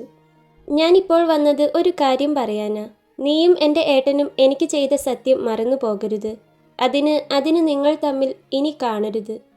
വൈശാലി അത് തർപ്പിച്ചു പറയുമ്പോൾ അവളുടെ ഉള്ളിൽ നന്ദുവിനെയും വാരിയെടുത്ത് കാറിലേക്ക് പാഞ്ഞു പോയവൻ്റെ മുഖമായിരുന്നു. നിനക്കിവിടെ അവകാശമുണ്ടെന്നൊക്കെ അച്ഛൻ പറയും. അത് കേട്ട് വല്ലാതെ നിഗളിക്കേണ്ട. അപ്പോൾ പറഞ്ഞത് തന്നെ ഇപ്പോഴും പറയുന്നു. ഇവിടുന്ന് ഉണ്ടതിൻ്റെയും ഉറങ്ങിയതിൻ്റെയും നന്ദി നീ കാണിച്ചേ മതിയാകൂ. ഏട്ടൻ എനിക്ക് വാക്ക് തന്നെങ്കിലും ഏട്ടൻ്റെ ഉള്ളിൽ ഇപ്പോഴും നീ തന്നെയാ. അതുകൊണ്ട് നിന്നെ ഇങ്ങനെ എപ്പോഴും കണ്ടുകൊണ്ടിരുന്നാൽ ഏട്ടൻ എനിക്ക് തന്ന വാക്കും അങ്ങ് മറക്കും. ഞാൻ പറഞ്ഞു വന്നത് എന്താണെന്ന് വെച്ചാൽ, നീ ഇനി ഏട്ടനെ കാണാനോ മിണ്ടാനോ പോകരുത്. അതിനുള്ള അവസരങ്ങൾ ഉണ്ടാക്കരുത്. കേട്ടല്ലോ? നിനക്കിവിടെ സമാധാനത്തോടെ താമസിക്കണം എന്നുണ്ടെങ്കിൽ ഞാൻ പറയുന്നത് അനുസരിച്ചാൽ മതി. അറിയാലോ, ആഗ്രഹിച്ചത് നേടിയെടുക്കാൻ വേണ്ടി ഞാൻ എന്തും ചെയ്യും. വൈശാലി പറയുന്നതെല്ലാം പുറത്തുനിന്ന് കേട്ടുനിന്ന വിഷ്ണുവിൻ്റെ കടപ്പല്ല് ഞെരിഞ്ഞു. അവൻ കൈമുഷ്ടി ചുരുട്ടിപ്പിടിച്ചു. നന്ദു എന്തെങ്കിലും പറയുന്നുണ്ടോ എന്ന് അവൻ ശ്രദ്ധിച്ചു. പക്ഷേ ഇല്ല, അവൾ ഒന്നും പറയുന്നില്ല. പാവം, എല്ലാം കേട്ട് കണ്ണും നിറച്ചങ്ങനെ നിൽക്കുന്നുണ്ടാകും. ഇപ്പോൾ അവിടേക്ക് കയറി ചെന്ന് താൻ എന്തെങ്കിലും പറഞ്ഞാൽ അത് കൂടുതൽ പ്രശ്നമാവുകയേ ഉള്ളൂ എന്ന് അവന് തോന്നി. കാര്യം നേടിയെടുക്കാൻ വേണ്ടി വൈശാലി എന്തും ചെയ്യും. ആ ബോധ്യം അവന് നന്നായി ഉള്ളതുകൊണ്ട് തന്നെ അവൻ തിരിച്ച് അവൻ്റെ മുറിയിലേക്ക് നടന്നു. അവൻ മുറിയിലേക്ക് കയറിയതിന് പിന്നാലെ തന്നെ വൈശാലി അവളുടെ മുറിയിലേക്ക് കയറി പോകുന്നത് അവൻ കണ്ടിരുന്നു. അവനൊന്ന് നെടുവീർപ്പിട്ടു. വൈശാലി, അവളെ സൂക്ഷിക്കണം. കാര്യം നേടിയെടുക്കാൻ വേണ്ടി വൈശാലി എന്തും ചെയ്യും. അത് നന്നായി അറിയുന്നതുകൊണ്ട് തന്നെ വിഷ്ണു നന്ദുവിൻ്റെ അടുത്തേക്ക് ആ സമയം പോയില്ല. നന്ദുവും താനും സംസാരിക്കുന്നത് എങ്ങാനും അവൾ കേട്ടാൽ തൻ്റെ പ്ലാനിംഗ് എല്ലാം തെറ്റുമെന്ന് വിഷ്ണുവിന് തോന്നി. നന്ദുവിനെ കണ്ട് വൈശാലി പറഞ്ഞതൊന്നും കാര്യമാക്കരുതെന്ന് പറയണം. വേണ്ടാത്തതൊന്നും ആലോചിച്ച് വെറുതെ ടെൻഷൻ അടിക്കരുതെന്ന് പറയണം. രാത്രി വൈശാലി ഉറങ്ങിയിട്ട് വേണം നന്ദുവിൻ്റെ മുറിയിലേക്ക് ചെല്ലാൻ. അതിനു വേണ്ടിയുള്ള കാത്തിരിപ്പിലായിരുന്നു വിഷ്ണു. അവൾ പറഞ്ഞതൊന്നും കാര്യമാക്കേണ്ട നന്ദു. സ്നേഹവും മനസാക്ഷിയും ഇല്ലാത്തവളാണ് അവൾ. അവൾക്ക് അവളുടെ കാര്യം മാത്രമേയുള്ളൂ. അതിനുവേണ്ടി അവൾ പലതും പറയും. അതൊന്നും ആലോചിച്ച് നീ വെറുതെ ടെൻഷൻ അടിക്കണ്ട. പിന്നെ നിന്നോട് ഇന്ന് അവൾ പറഞ്ഞതിന് മറുപടി കൊടുക്കാൻ എനിക്കറിയാഞ്ഞിട്ടല്ല, കൊടുക്കാൻ ആഗ്രഹവുമുണ്ട്. പക്ഷേ ഇപ്പോൾ എന്തെങ്കിലും പറഞ്ഞാൽ ചിലപ്പോൾ കാര്യങ്ങളൊക്കെ കൈവിട്ടു പോയേക്കും. തൽക്കാലം കല്യാണം വരെ ആരും ഒന്നും അറിയണ്ട. അതുവരെ മാത്രം എൻ്റെ നന്ദു ഒന്ന് ക്ഷമിക്ക്, കാത്തിരിക്കി. രാത്രി നന്ദുവിൻ്റെ മുറിയിലേക്ക് വന്ന് അവളെ സമാധാനിപ്പിക്കുകയാണ് വിഷ്ണു. നന്ദു വിഷ്ണുവിൻ്റെ മുഖത്തു നിന്നും കണ്ണെടുക്കാതെ അവനെ തന്നെ നോക്കി നിൽക്കുകയാണ്. വിച്ചേട്ടാ, എന്താ വിച്ചേട്ടൻ്റെ മനസ്സിൽ? എനിക്കെന്തോ പേടിയാവുന്നുണ്ട്. എന്താണെങ്കിലും എന്നോട് കൂടി ഒന്ന് പറയ്. നന്ദു വിച്ചുവിൻ്റെ കയ്യിൽ പിടിച്ചുകൊണ്ട് പറഞ്ഞു. അങ്ങനെ പ്രത്യേകിച്ച് ഒന്നും ഉദ്ദേശിച്ചിട്ടില്ല. എന്തായാലും ഈ കല്യാണം നടക്കില്ല. ഞാൻ നിന്നെയെ കെട്ടു. പിന്നെ ജിത്തു എന്ന് പറഞ്ഞു അഭിനന്ദിൻ്റെ ചേച്ചിയെ കണ്ട് ഒന്ന് സംസാരിക്കാൻ. അവൾക്ക് ചിലപ്പോൾ നമ്മളെ മനസ്സിലാക്കാൻ പറ്റുമെന്ന്. വിഷ്ണു പറഞ്ഞതും നന്ദു ഒന്ന് ഞെട്ടി. അവളുടെ കണ്ണിൽ വീണ്ടും പേടി ഉടലെടുത്തു. ഏയ്, നീ ഇങ്ങനെ പേടിക്കാതെ നന്ദു. ജിത്തു എന്തായാലും അവളെക്കുറിച്ച് ഒന്ന് അന്വേഷിക്കാമെന്ന് പറഞ്ഞിട്ടുണ്ട്. ആളും തരവും ഒക്കെ നോക്കിയേ ചെന്ന് സംസാരിക്കൂ. അവൻ്റെയും അവൻ്റെ അച്ഛൻ്റെയും പോലെയുള്ള സ്വഭാവമാണെങ്കിൽ പിന്നെ ചെന്ന് പറഞ്ഞിട്ട് കാര്യമില്ലല്ലോ. അപ്പോൾ പിന്നെ വേറെ വഴി നോക്കിയേ മതിയാവൂ. വിഷ്ണു നന്ദുവിൻ്റെ കയ്യിൽ മുറുക്കെ പിടിച്ചുകൊണ്ട് പറഞ്ഞു. എനിക്ക് നല്ല പേടിയുണ്ട് വിച്ചേട്ടാ, അവൾ പതിയെ പറഞ്ഞു. അങ്ങനെ പേടിച്ചാൽ എങ്ങനെയാ? ഇനിയും ആരുടെയും വാക്ക് കേട്ട് പേടിച്ചിരിക്കാൻ വയ്യ നന്ദു. നമുക്ക് ജീവിക്കണ്ടേ? അവൻ ചോദിച്ചതും അവൾ വേണമെന്ന് തലയാട്ടി. അവൻ അവളുടെ നെറുകയിൽ ഒന്ന് തലോടി. ചെന്ന് കിടന്നോ. വൈശാലി പറഞ്ഞതൊന്നും കാര്യത്തിലെടുക്കണ്ട. നിന്റെയും എൻ്റെയും വിവാഹം മാത്രമേ നടക്കൂ. അതുകൊണ്ട് സമാധാനത്തിൽ പോയി ചെന്ന് കിടന്നോ. പിന്നെ കല്യാണം കഴിയുന്നതുവരെ തൽക്കാലം ആരുടെയും മുൻപിൽ വെച്ച് എന്നോട് സംസാരിക്കണ്ട. എന്തെങ്കിലും പറയാനുണ്ടെങ്കിൽ ഞാൻ ഇതുപോലെ രാത്രി വരാം കേട്ടോ. വിച്ചു പറഞ്ഞതും നന്ദു തലയാട്ടി. പനി കുറഞ്ഞു വരുന്നുണ്ട്. നന്നായി വെള്ളം കുടിക്കണം, ഭക്ഷണവും. കട്ടിലിൽ ചെന്ന് കിടന്ന അവളെ പുതപ്പിച്ചു കൊടുത്ത ശേഷം അവളുടെ കഴുത്തിലൊന്ന് തൊട്ടുനോക്കി അവൻ പറഞ്ഞു. അവൾ അതിനുമൊന്ന് തലയാട്ടി. വിച്ചേട്ടൻ അത്താഴം കഴിച്ചില്ലേ? അവൾ ചോദിച്ചതും വിഷ്ണു ഒന്ന് മൂളി. ഞാൻ ചെല്ലട്ടെ, ആരെങ്കിലും കണ്ടാൽ ശരിയാവില്ല. വിഷ്ണു പറഞ്ഞതും നന്ദു തലയാട്ടി. അവൻ അവളുടെ നെറുകയിലൊന്ന് മുത്തിയ ശേഷം പുറത്തേക്ക് നടന്നു. വാതിൽ ചാരി വെച്ച് അവൻ പുറത്തേക്ക് പോയതും അവൾ പുതപ്പിനുള്ളിലേക്ക് ചുരുണ്ടുകൂടി കിടന്നു. എന്തൊക്കെയാണ് സംഭവിക്കാൻ പോകുന്നതെന്ന് ആലോചിക്കുമ്പോൾ അവൾക്ക് വല്ലാത്ത പേടിയുണ്ടായിരുന്നു. എന്നാൽ താനും തൻ്റെ വിച്ചേട്ടനും ഒരുമിച്ച് ജീവിക്കുന്നത് ആലോചിക്കുമ്പോൾ ആ പേടിയിലും അവളുടെ ചുണ്ടിൽ ഒരു പുഞ്ചിരി ഊറി നിന്നു. അവൾ പുതപ്പിനുള്ളിലേക്ക് ഒന്നുകൂടി ചുരുണ്ടുകൂടി കിടന്നു. കുളിച്ചുമാറ്റി കണ്ണാടിക്ക് മുൻപിൽ വന്നു നിൽക്കുമ്പോഴാണ് വിഷ്ണുവിൻ്റെ ഫോൺ റിങ് ചെയ്തത്. അവൻ എടുത്തു നോക്കിയപ്പോൾ ജിത്തു ആണ്. അവൻ വേഗത്തിൽ കോളെടുത്ത് ഫോൺ ചെവിയോട് ചേർത്തു. ഹലോ ജിത്തു, പറയടാ, എന്തായി? വിഷ്ണു തിടുക്കത്തിൽ ചോദിച്ചു. ജിത്തുവിനോട് സംസാരിച്ച് ഫോൺ വെച്ചു കഴിയുമ്പോൾ വിഷ്ണുവിന് എന്തോ വല്ലാത്തൊരു ആശ്വാസം തോന്നുന്നുണ്ടായിരുന്നു. അപ്പുറത്തു നിന്നും കേട്ട കാര്യങ്ങൾ അത്തരത്തിലുള്ളതാണ്. അന്വേഷിച്ചു വന്നപ്പോൾ ജിത്തുവിൻ്റെ അനിയത്തി അനുവിൻ്റെ അടുത്ത കൂട്ടുകാരിയാണ് അപർണയെന്ന് മനസ്സിലായി. ആളൊരു പാവമാണ്. അതുകൊണ്ട് തന്നെ കാര്യം പറഞ്ഞാൽ അവൾക്ക് മനസ്സിലാകുമെന്ന് അനു ജിത്തുവിനോട് പറഞ്ഞിരുന്നു. നാളെ തന്നെ അവളെയും കൂട്ടി ജിത്തുവിൻ്റെ അനിയത്തി വരാമെന്ന് പറഞ്ഞിട്ടുണ്ട്. അവളെ കാണണം, കാര്യങ്ങളെല്ലാം പറയണം. ഇനി തന്നെ സഹായിക്കാൻ അവൾക്ക് മാത്രമേ കഴിയൂ. വിഷ്ണുവിൽ നിന്ന് ഒരു നെടുവീർപ്പ് അടർന്നു വീണു. വിഷ്ണുവും ജിത്തുവും ബീച്ചിൽ വന്നിരിക്കാൻ തുടങ്ങിയിട്ട് 10 മിനിറ്റായി. അനു അപർണയെ കൂട്ടി ഇവിടേക്ക് എത്താമെന്നാണ് പറഞ്ഞിരിക്കുന്നത്. നീ ഇങ്ങനെ ടെൻഷൻ ആവാതെ വിച്ചു. അനു പറഞ്ഞത് വെച്ച് നോക്കുമ്പോൾ അവളൊരു പാവമാണ്. അവൾ നിന്നെ സഹായിക്കും. ജിത്തു വിഷ്ണുവിൻ്റെ തോളിൽ കൈ ചേർത്തുകൊണ്ട് പറഞ്ഞു.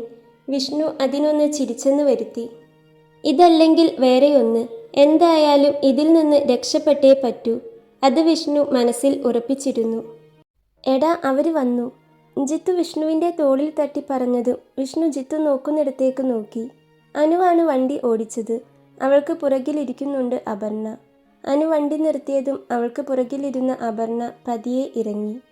വിഷ്ണു അവളെ ഒന്ന് നോക്കി. വെളുത്തു മെലിഞ്ഞ് അരയോളം മുടിയൊക്കെയുള്ള ഒരു പെൺകുട്ടി. വല്ലാത്തൊരു നിഷ്കളങ്കത ആ മുഖമാകെ നിറഞ്ഞു നിൽക്കുന്നു. അത് കണ്ടാൽ തന്നെ അറിയാം ആളൊരു പാവമാണെന്ന്. ദൈവമേ, ഇവൾക്ക് എന്നെ സഹായിക്കാൻ മനസ്സുണ്ടാവണേ. അവനിൽ നിന്നൊരു നെടുവീർപ്പ് അടർന്നു വീണു. കുറേ നേരമായോ വന്നിട്ട്? അപർണയാണ് അത് ചോദിച്ചത്. ഇല്ല, ഒരു 10 മിനിറ്റ്. ജിത്തുവാണ് മറുപടി പറഞ്ഞത്. അപർണ അതിനൊന്ന് അവനെ നോക്കി പുഞ്ചിരിച്ചു. അത്രമേൽ നിഷ്കളങ്കമായിരുന്നു ആ ചിരി. വിഷ്ണു എങ്ങനെ പറഞ്ഞു തുടങ്ങണമെന്നറിയാതെ നിൽക്കുകയാണ്. ഞാൻ വിഷ്ണു, വൈശാലിയുടെ ഏട്ടൻ. വിഷ്ണു പറഞ്ഞു തുടങ്ങിയതേ അപർണ വിഷ്ണുവിന് നേരത്തൊരു പുഞ്ചിരി നൽകി. അറിയാം, അനു എല്ലാം പറഞ്ഞു. നിങ്ങൾ വീട്ടിൽ വന്നപ്പോഴൊന്നും ഞാൻ വീട്ടിൽ ഉണ്ടായിരുന്നില്ല. അതുകൊണ്ട് അവിടെ നടന്ന പ്രശ്നങ്ങളൊന്നും ഞാൻ അറിഞ്ഞിരുന്നില്ല. വൈശാലി പ്രഗ്നൻ്റ് ആണെന്നറിഞ്ഞു. അബിക്ക് എങ്ങനെയാണ് അങ്ങനെയൊരു തെറ്റ് പറ്റിയതെന്ന് എനിക്കിപ്പോഴും അറിയില്ല. പക്ഷേ അതിനേക്കാൾ എന്നെ ഞെട്ടിച്ചത് വീട്ടുകാർ പറയുന്നതിനനുസരിച്ച് അവൻ നിന്നുകൊടുത്തു എന്ന് കേട്ടിട്ടാണ്. വൈശാലിയെ കൂടെ കൂട്ടുവാനും സംരക്ഷിക്കുവാനുമുള്ള തൻ്റെടവും ധൈര്യവും ഇല്ലായിരുന്നുവെങ്കിൽ അവൻ ഈ പണിക്ക് നിൽക്കാൻ പാടില്ലായിരുന്നു. ഇനി പറഞ്ഞിട്ട് കാര്യമില്ല. സംഭവിക്കാനുള്ളത് സംഭവിച്ചു. അപർണ പറഞ്ഞപ്പോൾ വിഷ്ണു അവളെയൊന്ന് നോക്കി. ഞങ്ങളന്ന് വീട്ടിൽ ചെന്നപ്പോൾ അവൾ വീട്ടിലുണ്ടായിരുന്നില്ല എന്നല്ലേ പറഞ്ഞത്? അപ്പോൾ അതിനർത്ഥം അന്ന് അവിടെ നടന്നതൊന്നും അവൾ അറിഞ്ഞിട്ടില്ല. തങ്ങളുടെ കല്യാണം കൂടി നടക്കുമെന്ന് കരുതിയായിരിക്കും ഇവൾ നിൽക്കുന്നത്. അങ്ങനെയെങ്കിൽ അത് നടക്കില്ലെന്നും താൻ നന്ദുവിനെയാണ് സ്നേഹിക്കുന്നതെന്നും പറയണം. ഞാൻ അത് പറയാനല്ല വന്നത്. എനിക്ക് വേറൊരു കാര്യം പറയാനുണ്ട്. നമ്മൾ തമ്മിലുള്ള കല്യാണം നടക്കില്ല. എനിക്ക് വേറൊരു പെൺകുട്ടിയെ. വിഷ്ണു പറഞ്ഞു തുടങ്ങിയതേ അപർണയൊന്ന് ചിരിച്ചു.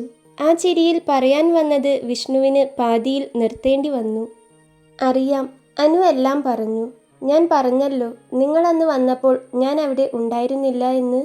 അതുകൊണ്ട് നിങ്ങൾ സംസാരിച്ചതൊന്നും ഞാൻ അറിഞ്ഞിരുന്നില്ല.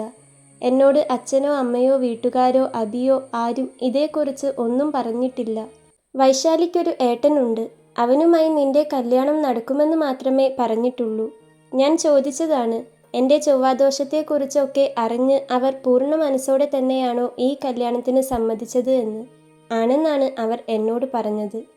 അപ്പോഴും ഇതിനു പുറകിൽ ഇങ്ങനെയൊരു കളി നടക്കുന്നുണ്ടെന്ന് എനിക്കറിയില്ലായിരുന്നു.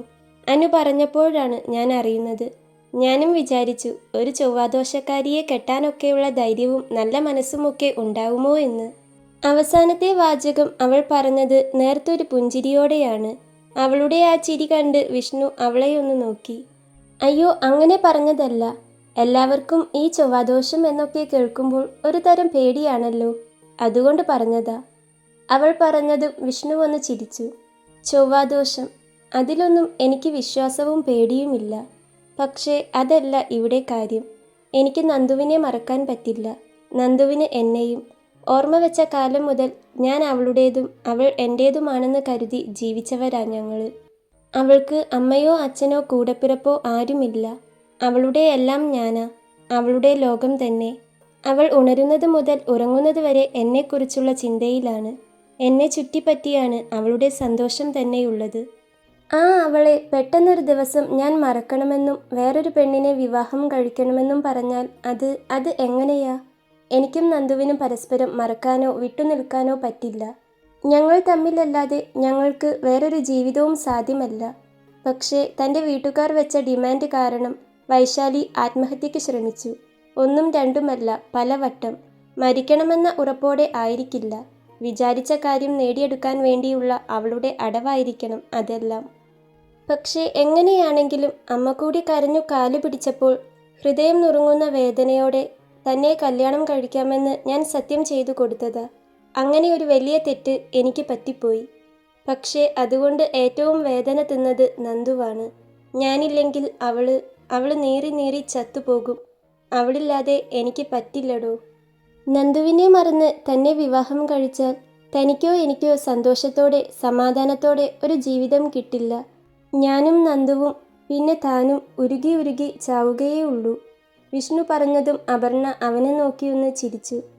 എന്നെ നഷ്ടപ്പെടുമെന്നറിഞ്ഞതു മുതൽ ചത്തു ജീവിക്കുന്ന ഒരു പെണ്ണുണ്ട് എൻ്റെ വീട്ടിൽ. അവളെ മറക്കാൻ എനിക്ക് പറ്റില്ല, അവൻ വീണ്ടും പറഞ്ഞു. പരസ്പരം ഇത്രയും സ്നേഹിക്കുന്ന വിഷ്ണുവിനെയും നന്ദുവിനെയും ഓർത്ത് അപർണയുടെ ചുണ്ടിൽ ഒരു പുഞ്ചിരി വിരിഞ്ഞു. എനിക്ക് നിങ്ങളെ മനസ്സിലാകും. പേടിക്കണ്ട, ഈ കല്യാണം നടക്കില്ല. ഞാൻ തന്നെ വീട്ടിൽ പറഞ്ഞോളാം. അപർണ പറഞ്ഞതും വിഷ്ണു അവളെ തടഞ്ഞു. എടോ, ഇപ്പോൾ താൻ ഈ കാര്യം വീട്ടിൽ പറയണ്ട. താനിത് വീട്ടിൽ പറഞ്ഞാൽ തീർച്ചയായും അഭി വൈശാലിയെ വിളിച്ചു പറയും. അവൾക്ക് ഒരു തരം വാശിയാ. ആ വാശിക്ക് മുൻപിൽ മറ്റുള്ളവരുടെ ജീവിതവും സ്നേഹവും സന്തോഷവും എല്ലാം അവൾ മറക്കും. അനിയത്തിയെക്കുറിച്ച് ഒരു ഏട്ടനും പറയാൻ പാടില്ല. പക്ഷേ എൻ്റെ അനിയത്തിക്ക് അവളുടെ കാര്യം മാത്രമേയുള്ളൂ. അവൾ ആഗ്രഹിച്ചത് നേടിയെടുക്കണം. അത് എങ്ങനെയും അവൾ നേടിയെടുക്കുകയും ചെയ്യും. അവൾ വീണ്ടും എന്തെങ്കിലും ഒരു പ്രശ്നം ഒപ്പിച്ചു വെച്ചാൽ. പറഞ്ഞുകൊണ്ട് വിഷ്ണു അപർണയെ ഒന്ന് നോക്കി. അവൻ പറഞ്ഞു വരുന്നത് എന്തെന്ന് അവൾക്ക് മനസ്സിലായി. ശരി, എങ്കിൽ കല്യാണം വരെ ഞാൻ ഒന്നും പറയുന്നില്ല. അവരുടെ കല്യാണം നടക്കണം. നമ്മുടെ കല്യാണം നടക്കാനും പാടില്ല. അതല്ലേ? അപർണ ഒരു ചിരിയോടെ അവനോട് ചോദിച്ചതും വിഷ്ണു അതേ എന്ന് തലയാട്ടി. ശരി, എങ്കിൽ അതേ നടക്കൂ. വേറെയൊന്നുമില്ലല്ലോ? എനിക്ക് കുറച്ച് തിരക്കുണ്ട്. ഞാൻ പൊക്കോട്ടെ. വിഷ്ണുവിനോട് പറഞ്ഞുകൊണ്ട് അപർണ ജിത്തുവിനെയും നോക്കി ഒന്ന് ചിരിച്ച ശേഷം അനുവിനോട് പോവാമെന്നും പറഞ്ഞ് മുൻപിലേക്ക് നടന്നു. അനുവും അവരോട് യാത്ര പറഞ്ഞ് അപർണയ്ക്കൊപ്പം നടന്നു. ഒന്ന് നിൽക്കുവോ? പെട്ടെന്നാണ് വിഷ്ണു പിറകിൽ നിന്നും അവളെ വിളിച്ചത്. അവൾ തിരിഞ്ഞു നോക്കി. സോറി, വിഷ്ണു പറഞ്ഞു. അതിന് അപർണയൊന്ന് പുഞ്ചിരിച്ചു. പിന്നെ പതിയെ മുന്നോട്ട് നടന്നു. അബിയെയും അവൻ്റെ അച്ഛനെയും ആ കുടുംബത്തിലുള്ള ആരെയും പോലെയല്ല അപർണ എന്ന് വിഷ്ണുവിന് തോന്നി. പോകുമ്പോൾ അപർണയാണ് വണ്ടി ഓടിച്ചത്. അനുവിനെ പിറകിൽ കയറ്റിയിരുത്തി പോകുന്ന ആ നിഷ്കളങ്കമായ പെൺകുട്ടിയിൽ തന്നെ ജിത്തുവിൻ്റെ കണ്ണുകൾ തങ്ങി നിന്നു. അവരങ്ങ് പോയി കഴിഞ്ഞപ്പോഴാണ് വിഷ്ണുവിന് സമാധാനമായത്. അവൻ ആശ്വാസത്തോടെ നെടുവീർപ്പിട്ടുകൊണ്ട് ആ പൂഴിമണ്ണിലേക്ക് ഇരുന്നു. അവരുടെ വണ്ടി കണ്ണിൽ നിന്നും മറഞ്ഞതും ജിത്തുവും വിഷ്ണുവിന് അരികിൽ വന്നിരുന്നു. രണ്ടുപേരും പരസ്പരം നോക്കിയൊന്ന് പുഞ്ചിരിച്ചു. വിഷ്ണുവിൻ്റെ ഉള്ളിൽ നന്ദുവിൻ്റെ മുഖമായിരുന്നെങ്കിൽ ജിത്തുവിൻ്റെ ഉള്ളിൽ അപർണ എന്ന ആ നിഷ്കളങ്കമായ പെണ്ണിൻ്റെ മുഖം നിറഞ്ഞു നിന്നു. എപ്പോഴത്തെയും പോലെ നന്ദുവിനോട് ഇതൊന്ന് പറയാൻ വേണ്ടി രാത്രിയാവാൻ വിഷ്ണു കാത്തിരുന്നു. ഇതറിഞ്ഞാൽ മാത്രമേ പെണ്ണിന് സമാധാനമാവൂ എന്നവന് അറിയാമായിരുന്നു. കാര്യങ്ങൾ പറഞ്ഞു കഴിഞ്ഞതും നന്ദുവിന് വല്ലാത്ത ആശ്വാസം തോന്നി. അവൾ അവനെ കെട്ടിപ്പിടിച്ച് ഒത്തിരി കരഞ്ഞു. അവൻ അവളുടെ നെറുകിൽ പതിയെ തലോടിക്കൊടുത്തു. പിന്നെ അവളുടെ നിറഞ്ഞ കണ്ണുകൾ തുടച്ചുകൊണ്ട് അവളുടെ നെറ്റിയിൽ അമർത്തിമുത്തി. ദിവസങ്ങൾ പതിയെ മുന്നോട്ടു പോയി. വൈശാലി പ്രഗ്നൻ്റ് ആയതുകൊണ്ട് തന്നെ കല്യാണം അധികം നീട്ടിവെക്കാൻ പറ്റില്ലായിരുന്നു. അതുകൊണ്ട് തന്നെ വേഗത്തിൽ കല്യാണത്തിനുള്ള ഒരുക്കങ്ങളും തുടങ്ങി.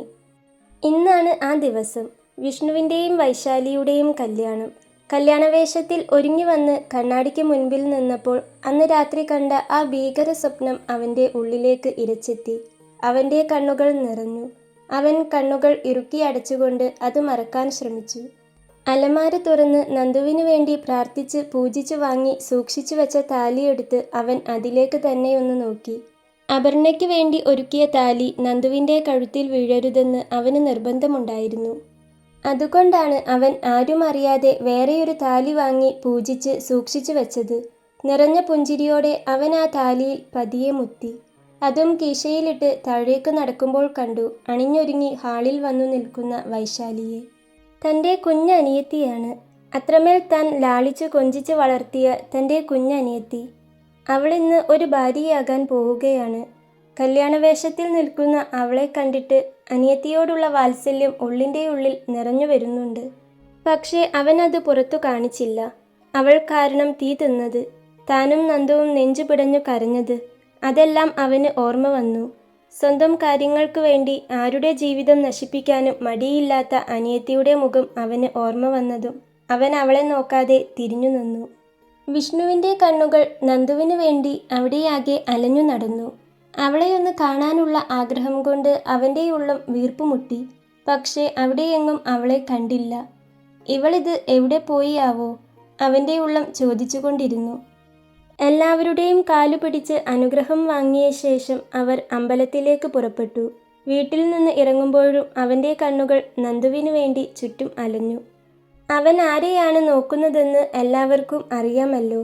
അതുകൊണ്ട് തന്നെ അത് കണ്ടവരുടെയൊക്കെ നെഞ്ചു നീറി. പക്ഷേ ഒന്നും ചെയ്യാൻ പറ്റാത്ത അവസ്ഥയിലായി പോയല്ലോ. വിഷ്ണുവും വൈശാലിയുമൊക്കെ ഇറങ്ങിയതിന് പിന്നാലെ ബാക്കിയുള്ളവരുടെ കൂട്ടത്തിൽ നന്ദുവും അമ്പലത്തിലേക്ക് ഇറങ്ങി. മനസ്സിൽ നിറഞ്ഞ സന്തോഷമാണ്.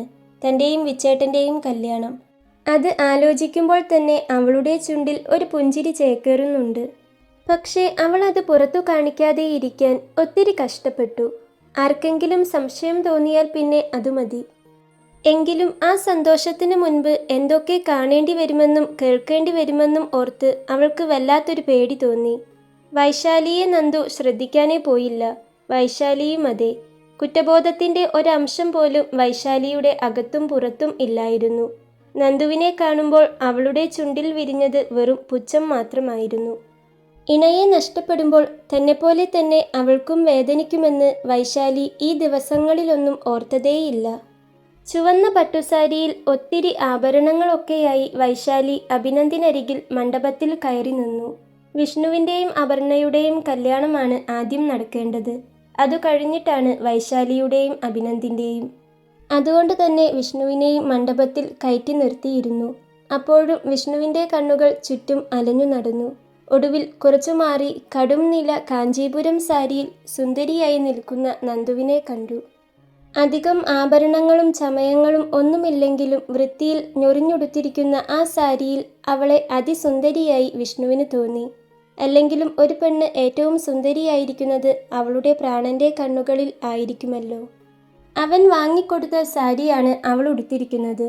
ആ സാരി വാങ്ങുമ്പോൾ അവൻ്റെ മനസ്സിൽ അതുടുത്തു നിൽക്കുന്ന അവളുടെ ഒരു രൂപമുണ്ടായിരുന്നു. ആ രൂപത്തിൽ അവൾ അതീവ സുന്ദരിയായിരുന്നു. എന്നാൽ അവൻ വിചാരിച്ചതിനേക്കാളും ഒത്തിരി മടങ്ങ് സുന്ദരിയായി അവൻ അവളെ തോന്നി. പെൺകുട്ടിയെ വിളിക്കൂ, പെൺകുട്ടിയില്ലേ ഇവിടെ? പൂജാരി വീണ്ടും ചോദിച്ചു. അതു കേട്ടാണ് വിഷ്ണുവിൻ്റെ കണ്ണുകൾ നന്ദുവിൽ നിന്നും നീങ്ങിയത്. അപ്പോഴാണ് അപർണ ഇതുവരെ എത്തിയിട്ടില്ലെന്നും അവളെ കാണാനില്ലെന്നുമുള്ള വിവരം അവൻ അറിഞ്ഞത്. അപർണയും കൂട്ടുകാരികളും മറ്റൊരു കാറിലാണ് അമ്പലത്തിലേക്ക് പുറപ്പെട്ടത്. ആ കാർ ഇതുവരെയായിട്ടും അമ്പലത്തിൽ എത്തിയിട്ടില്ല. കുറേ നേരമായി അവളുടെ ഫോണിലേക്ക് വിളിച്ചുകൊണ്ടിരിക്കുകയാണ് അവർ. റിംഗ് ചെയ്യുന്നതല്ലാതെ ഫോൺ എടുക്കുന്നില്ല. അപ്പോഴേക്കും അവളുടെ അമ്മ നെഞ്ചത്തടിച്ചു കരയാൻ തുടങ്ങി. പെട്ടെന്നാണ് അവളുടെ അമ്മാവൻ്റെ ഫോൺ റിംഗ് ചെയ്തത്. എടുത്തു നോക്കിയപ്പോൾ അപർണയാണ്. അയാൾ വേഗം കോൾ എടുത്തുകൊണ്ട് ഫോൺ ചെവിയോട് ചേർത്തു. മോളെ അപ്പു, നീ ഇത് എവിടെയാ? മുഹൂർത്തമായി, അമ്മാവൻ അവളോട് ധൃതിയിൽ ചോദിച്ചു. ഫോണിൽ അപ്പുവാണെന്ന് അറിഞ്ഞ് എല്ലാവരുടെയും കണ്ണുകൾ അമ്മാവൻ്റെ മുഖത്തേക്കായി. എന്നാൽ അപ്പുറത്തു നിന്ന് പറയുന്നത് കേട്ട് അമ്മാവൻ്റെ മുഖം മാറുന്നത് എല്ലാവരും വല്ലാത്തൊരു ഞെട്ടലോടെ നോക്കിക്കണ്ടു. എന്താ ഏട്ടാ, എൻ്റെ മോള് എവിടെയാ? അവൾക്ക് എന്താ പറ്റിയത്? ഫോൺ വെച്ചു കഴിഞ്ഞതും അപർണയുടെ അമ്മ അമ്മാവനോട് ആദിയോടെ ചോദിച്ചു. അവൾ നമ്മളെ ചതിച്ചു. അവൾക്ക് വേറൊരാളോട് ഇഷ്ടമുണ്ടെന്ന്, അവൻ്റെ കൂടെ പോവുകയാണെന്ന്. അയാൾ പറഞ്ഞതും എല്ലാവരും ഒന്ന് ഞെട്ടി. അവർക്ക് വിശ്വസിക്കാൻ പോലും ആകുന്നുണ്ടായിരുന്നില്ല അത്. വിഷ്ണുവും നന്ദുവും പരസ്പരം നോക്കി ഒന്ന് ചിരിച്ചു. വിഷ്ണുവിൻ്റെ ഉള്ളിൽ നിഷ്കളങ്കമായ ആ പെൺകുട്ടിയുടെ മുഖം ആ നിമിഷം നിറഞ്ഞു വന്നു. നന്ദി, ഒത്തിരി നന്ദി, അവൻ മനസ്സുകൊണ്ട് അവളോട് പറഞ്ഞു. അവൾക്ക് വേറൊരാളോട് ഇഷ്ടമുണ്ടായിരുന്നെങ്കിൽ നമ്മളോട് പറയാമായിരുന്നല്ലോ, നമ്മളത് നടത്തിക്കൊടുത്തേനല്ലോ, അവളുടെ അമ്മ പറഞ്ഞു. അതിന് അങ്ങനെയൊരു ഇഷ്ടം മകൾക്ക് ഉണ്ടെങ്കിലല്ലേ എന്നാണ് വിഷ്ണുവിന് ആ സമയം തോന്നിയത്. മുഹൂർത്തം ഇപ്പോൾ കഴിയും. ഇവരുടെ കാര്യം എന്താ ചെയ്യേണ്ടത്? വൈശാലിയെയും അഭിനന്ദിനെയും നോക്കിക്കൊണ്ട് പൂജാരി ചോദിച്ചു.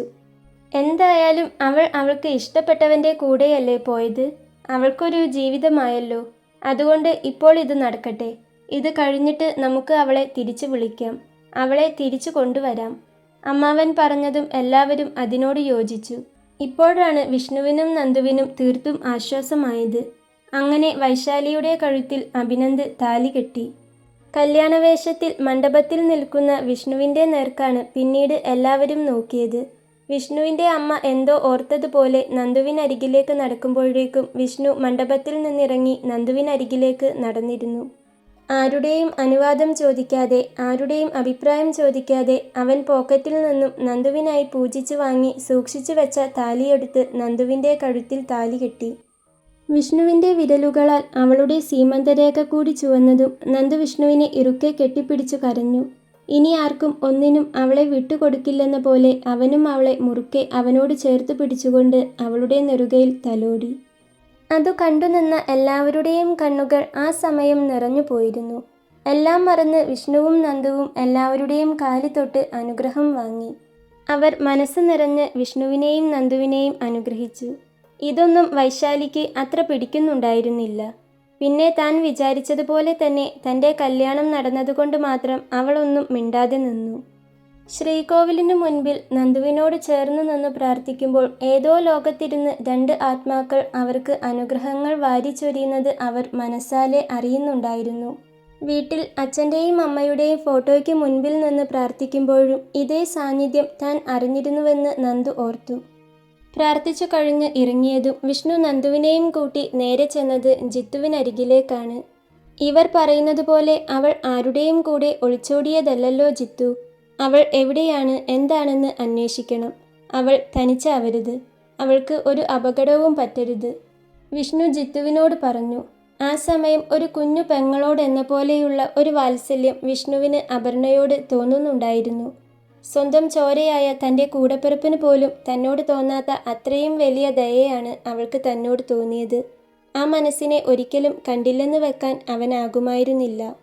വിഷ്ണു പറഞ്ഞത് കേൾക്കെ ജിത്തുവിൻ്റെ ചുണ്ടിൽ ഒരു പുഞ്ചിരി മിന്നി.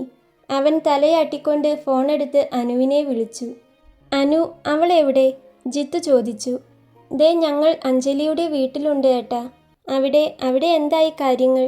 അനു ചോദിച്ചു. ഇവിടെ കാര്യങ്ങളെല്ലാം ഓക്കെയാണ്. വൈശാലിയും അഭിനന്ദും തമ്മിലുള്ള കല്യാണം കഴിഞ്ഞു. അതുപോലെ വിച്ചുവും നന്ദുവും തമ്മിലുള്ളതും. വൈശാലിയുടെ കല്യാണം കഴിഞ്ഞതുകൊണ്ട് അത് അറിഞ്ഞതുകൊണ്ടാണ് വിച്ചുവും നന്ദുവും തമ്മിലുള്ള കല്യാണത്തിന് അവർ എതിര് നിൽക്കാതിരുന്നത്. ജിത്തു പറഞ്ഞതും അനു ഒന്ന് മൂളി. പക്ഷേ അവളെയും അവൾ സ്നേഹിക്കുന്നവനെയും സ്വീകരിക്കുവാൻ അവളുടെ വീട്ടുകാർ തയ്യാറാണ്. അവരവളെ അന്വേഷിച്ച് ഇപ്പോൾ തന്നെ ഇറങ്ങും. ജിത്തു അത് പറഞ്ഞതും ലൗഡ് സ്പീക്കറിലൂടെ അത് കേട്ട അപർണയൊന്ന് ഞെട്ടി. അയ്യോ, അപർണ അറിയാതെ പറഞ്ഞുപോയി. അത് കേട്ട ജിത്തുവിൻ്റെ ചുണ്ടിൽ ഒരു പുഞ്ചിരി വിരിഞ്ഞു. അവളുടെ കല്യാണം കഴിഞ്ഞിട്ടില്ലെന്ന് അറിഞ്ഞാൽ അത് വൈശാലിയുടെയും അഭിനന്ദിൻ്റെയും ജീവിതത്തെ ബാധിക്കും. അങ്ങനെ അത് പതിയെ വിഷ്ണുവിൻ്റെയും നന്ദുവിൻ്റെയും അവരുടെ സമാധാനം കൂടി പോകും. ജിത്തു പറയുന്നത് കേട്ട് അപർണ എന്ത് ചെയ്യണമെന്നറിയാതെ നിൽക്കുകയാണ്. ജിത്തു പറയുന്നത് ശ്രദ്ധിച്ചു നിൽക്കുകയാണ് വിഷ്ണുവും നന്ദുവും. നന്ദു വെല്ലായ്മയോടെ വിഷ്ണുവിനെയൊന്ന് നോക്കി. വിഷ്ണു ഒന്നുമില്ലെന്ന് അവളെ നോക്കി കണ്ണു ചിമ്മി. ഇനിയിപ്പോൾ എന്ത് ചെയ്യും ഏട്ടാ?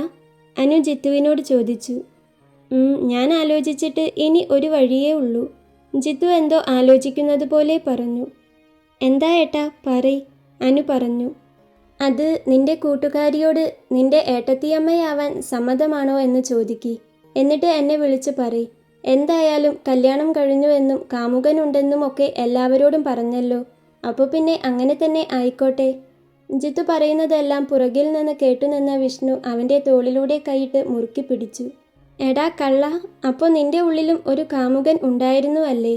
വിഷ്ണു ചോദിച്ചതും ജിത്തു ഒന്ന് ചിരിച്ചു. ഏയ് അങ്ങനെയല്ലടാ, മറ്റൊരാളുടെ സങ്കടവും വേദനയും മനസ്സിലാക്കാൻ അവൾക്ക് പറ്റും. അതൊരു പാവം പെണ്ണാടാ. അത് അവൾ നിന്നെ അന്ന് വന്നു കണ്ടപ്പോൾ തന്നെ എനിക്ക് മനസ്സിലായി. അങ്ങനെയുള്ള ഒരു പെണ്ണിനെയാ എനിക്കും വേണ്ടത്. പിന്നെ എന്തോ അന്ന് ആ മുഖം മനസ്സിൽ കയറിയതാ. ഇന്ന് അതിങ്ങനെ പടർന്നു പന്തലിച്ച് ഇപ്പോൾ അവളില്ലാതെ വെയ്യാണ്ടായിരിക്കുന്നു. ജിത്തു പറയുന്നത് കേട്ട് വിഷ്ണു അവനെ ഇറുക്കെ കെട്ടിപ്പിടിച്ചു. നിനക്ക് നല്ലതേ വരൂടാ, നിനക്ക് മാത്രമല്ല അവൾക്കും. വിഷ്ണു പറഞ്ഞതും ജിത്തുവിൻ്റെ ചുണ്ടിൽ ഒരു പുഞ്ചിരി വിരിഞ്ഞു. വിഷ്ണുവിനോട് ചേർന്ന് നിന്ന നന്ദുവും ജിത്തുവിനെ നോക്കി മനോഹരമായി ഒന്ന് പുഞ്ചിരിച്ചു. അനു വേഗം ഫോൺ കട്ട് ചെയ്തു. വിഷ്ണു വന്ന് നേരത്തെ തോളിലൂടെ കൈയിട്ടപ്പോൾ ജിത്തുവിന് കോൾ കട്ട് ചെയ്യാൻ മറന്നുപോയിരുന്നു. മറുഭാഗത്ത് ഇതെല്ലാം കേട്ടുനിന്ന അപർണ അനുവിനെയൊന്ന് നോക്കി. നീ എൻ്റെ നല്ല കൂട്ടുകാരിയല്ലേ? ഇനി എൻ്റെ നല്ല ഏട്ടത്തിയമ്മ കൂടി ആയാൽ മതി. പറ്റില്ലെന്ന് പറയല്ലേ, സമ്മതിക്കടി. അനു അവളുടെ കൈ പിടിച്ചുകൊണ്ട് വീണ്ടും വീണ്ടും ചോദിച്ചതും അപർണ അനുവിനെ നോക്കിയൊന്ന് പുഞ്ചിരിച്ചു. പിന്നെ എന്തോ അന്ന് ആ മുഖം മനസ്സിൽ കയറിയതാ. ഇന്ന് അതിങ്ങനെ പടർന്നു പന്തലിച്ച് ഇപ്പോൾ അവളില്ലാതെ വയ്യാണ്ടായിരിക്കുന്നു. ജിത്തു പറഞ്ഞ വാക്കുകൾ അപർണയുടെ കാതിൽ വീണ്ടും വീണ്ടും മുഴങ്ങിക്കേട്ടു. അത് ആലോചിക്കും തോറും അവളുടെ കവിളുകൾ നാണം കൊണ്ട് ചുവന്നു തുടുത്തു. നന്ദുവിൻ്റെയും അവളുടെ വിച്ചേട്ടൻ്റെയും പോലെ ഒരു പ്രണയം ഇവർക്കിടയിലും തുടങ്ങുകയാണ്. വിച്ചുവും നന്ദുവും പോലെ അപർണയും ജിത്തുവും ഇനി സ്നേഹിച്ച് ജീവിക്കട്ടെ. അല്ലെങ്കിലും സ്വാർത്ഥതയില്ലാത്തവർ ചേരുന്നിടം എപ്പോഴും സ്വർഗമാണ്.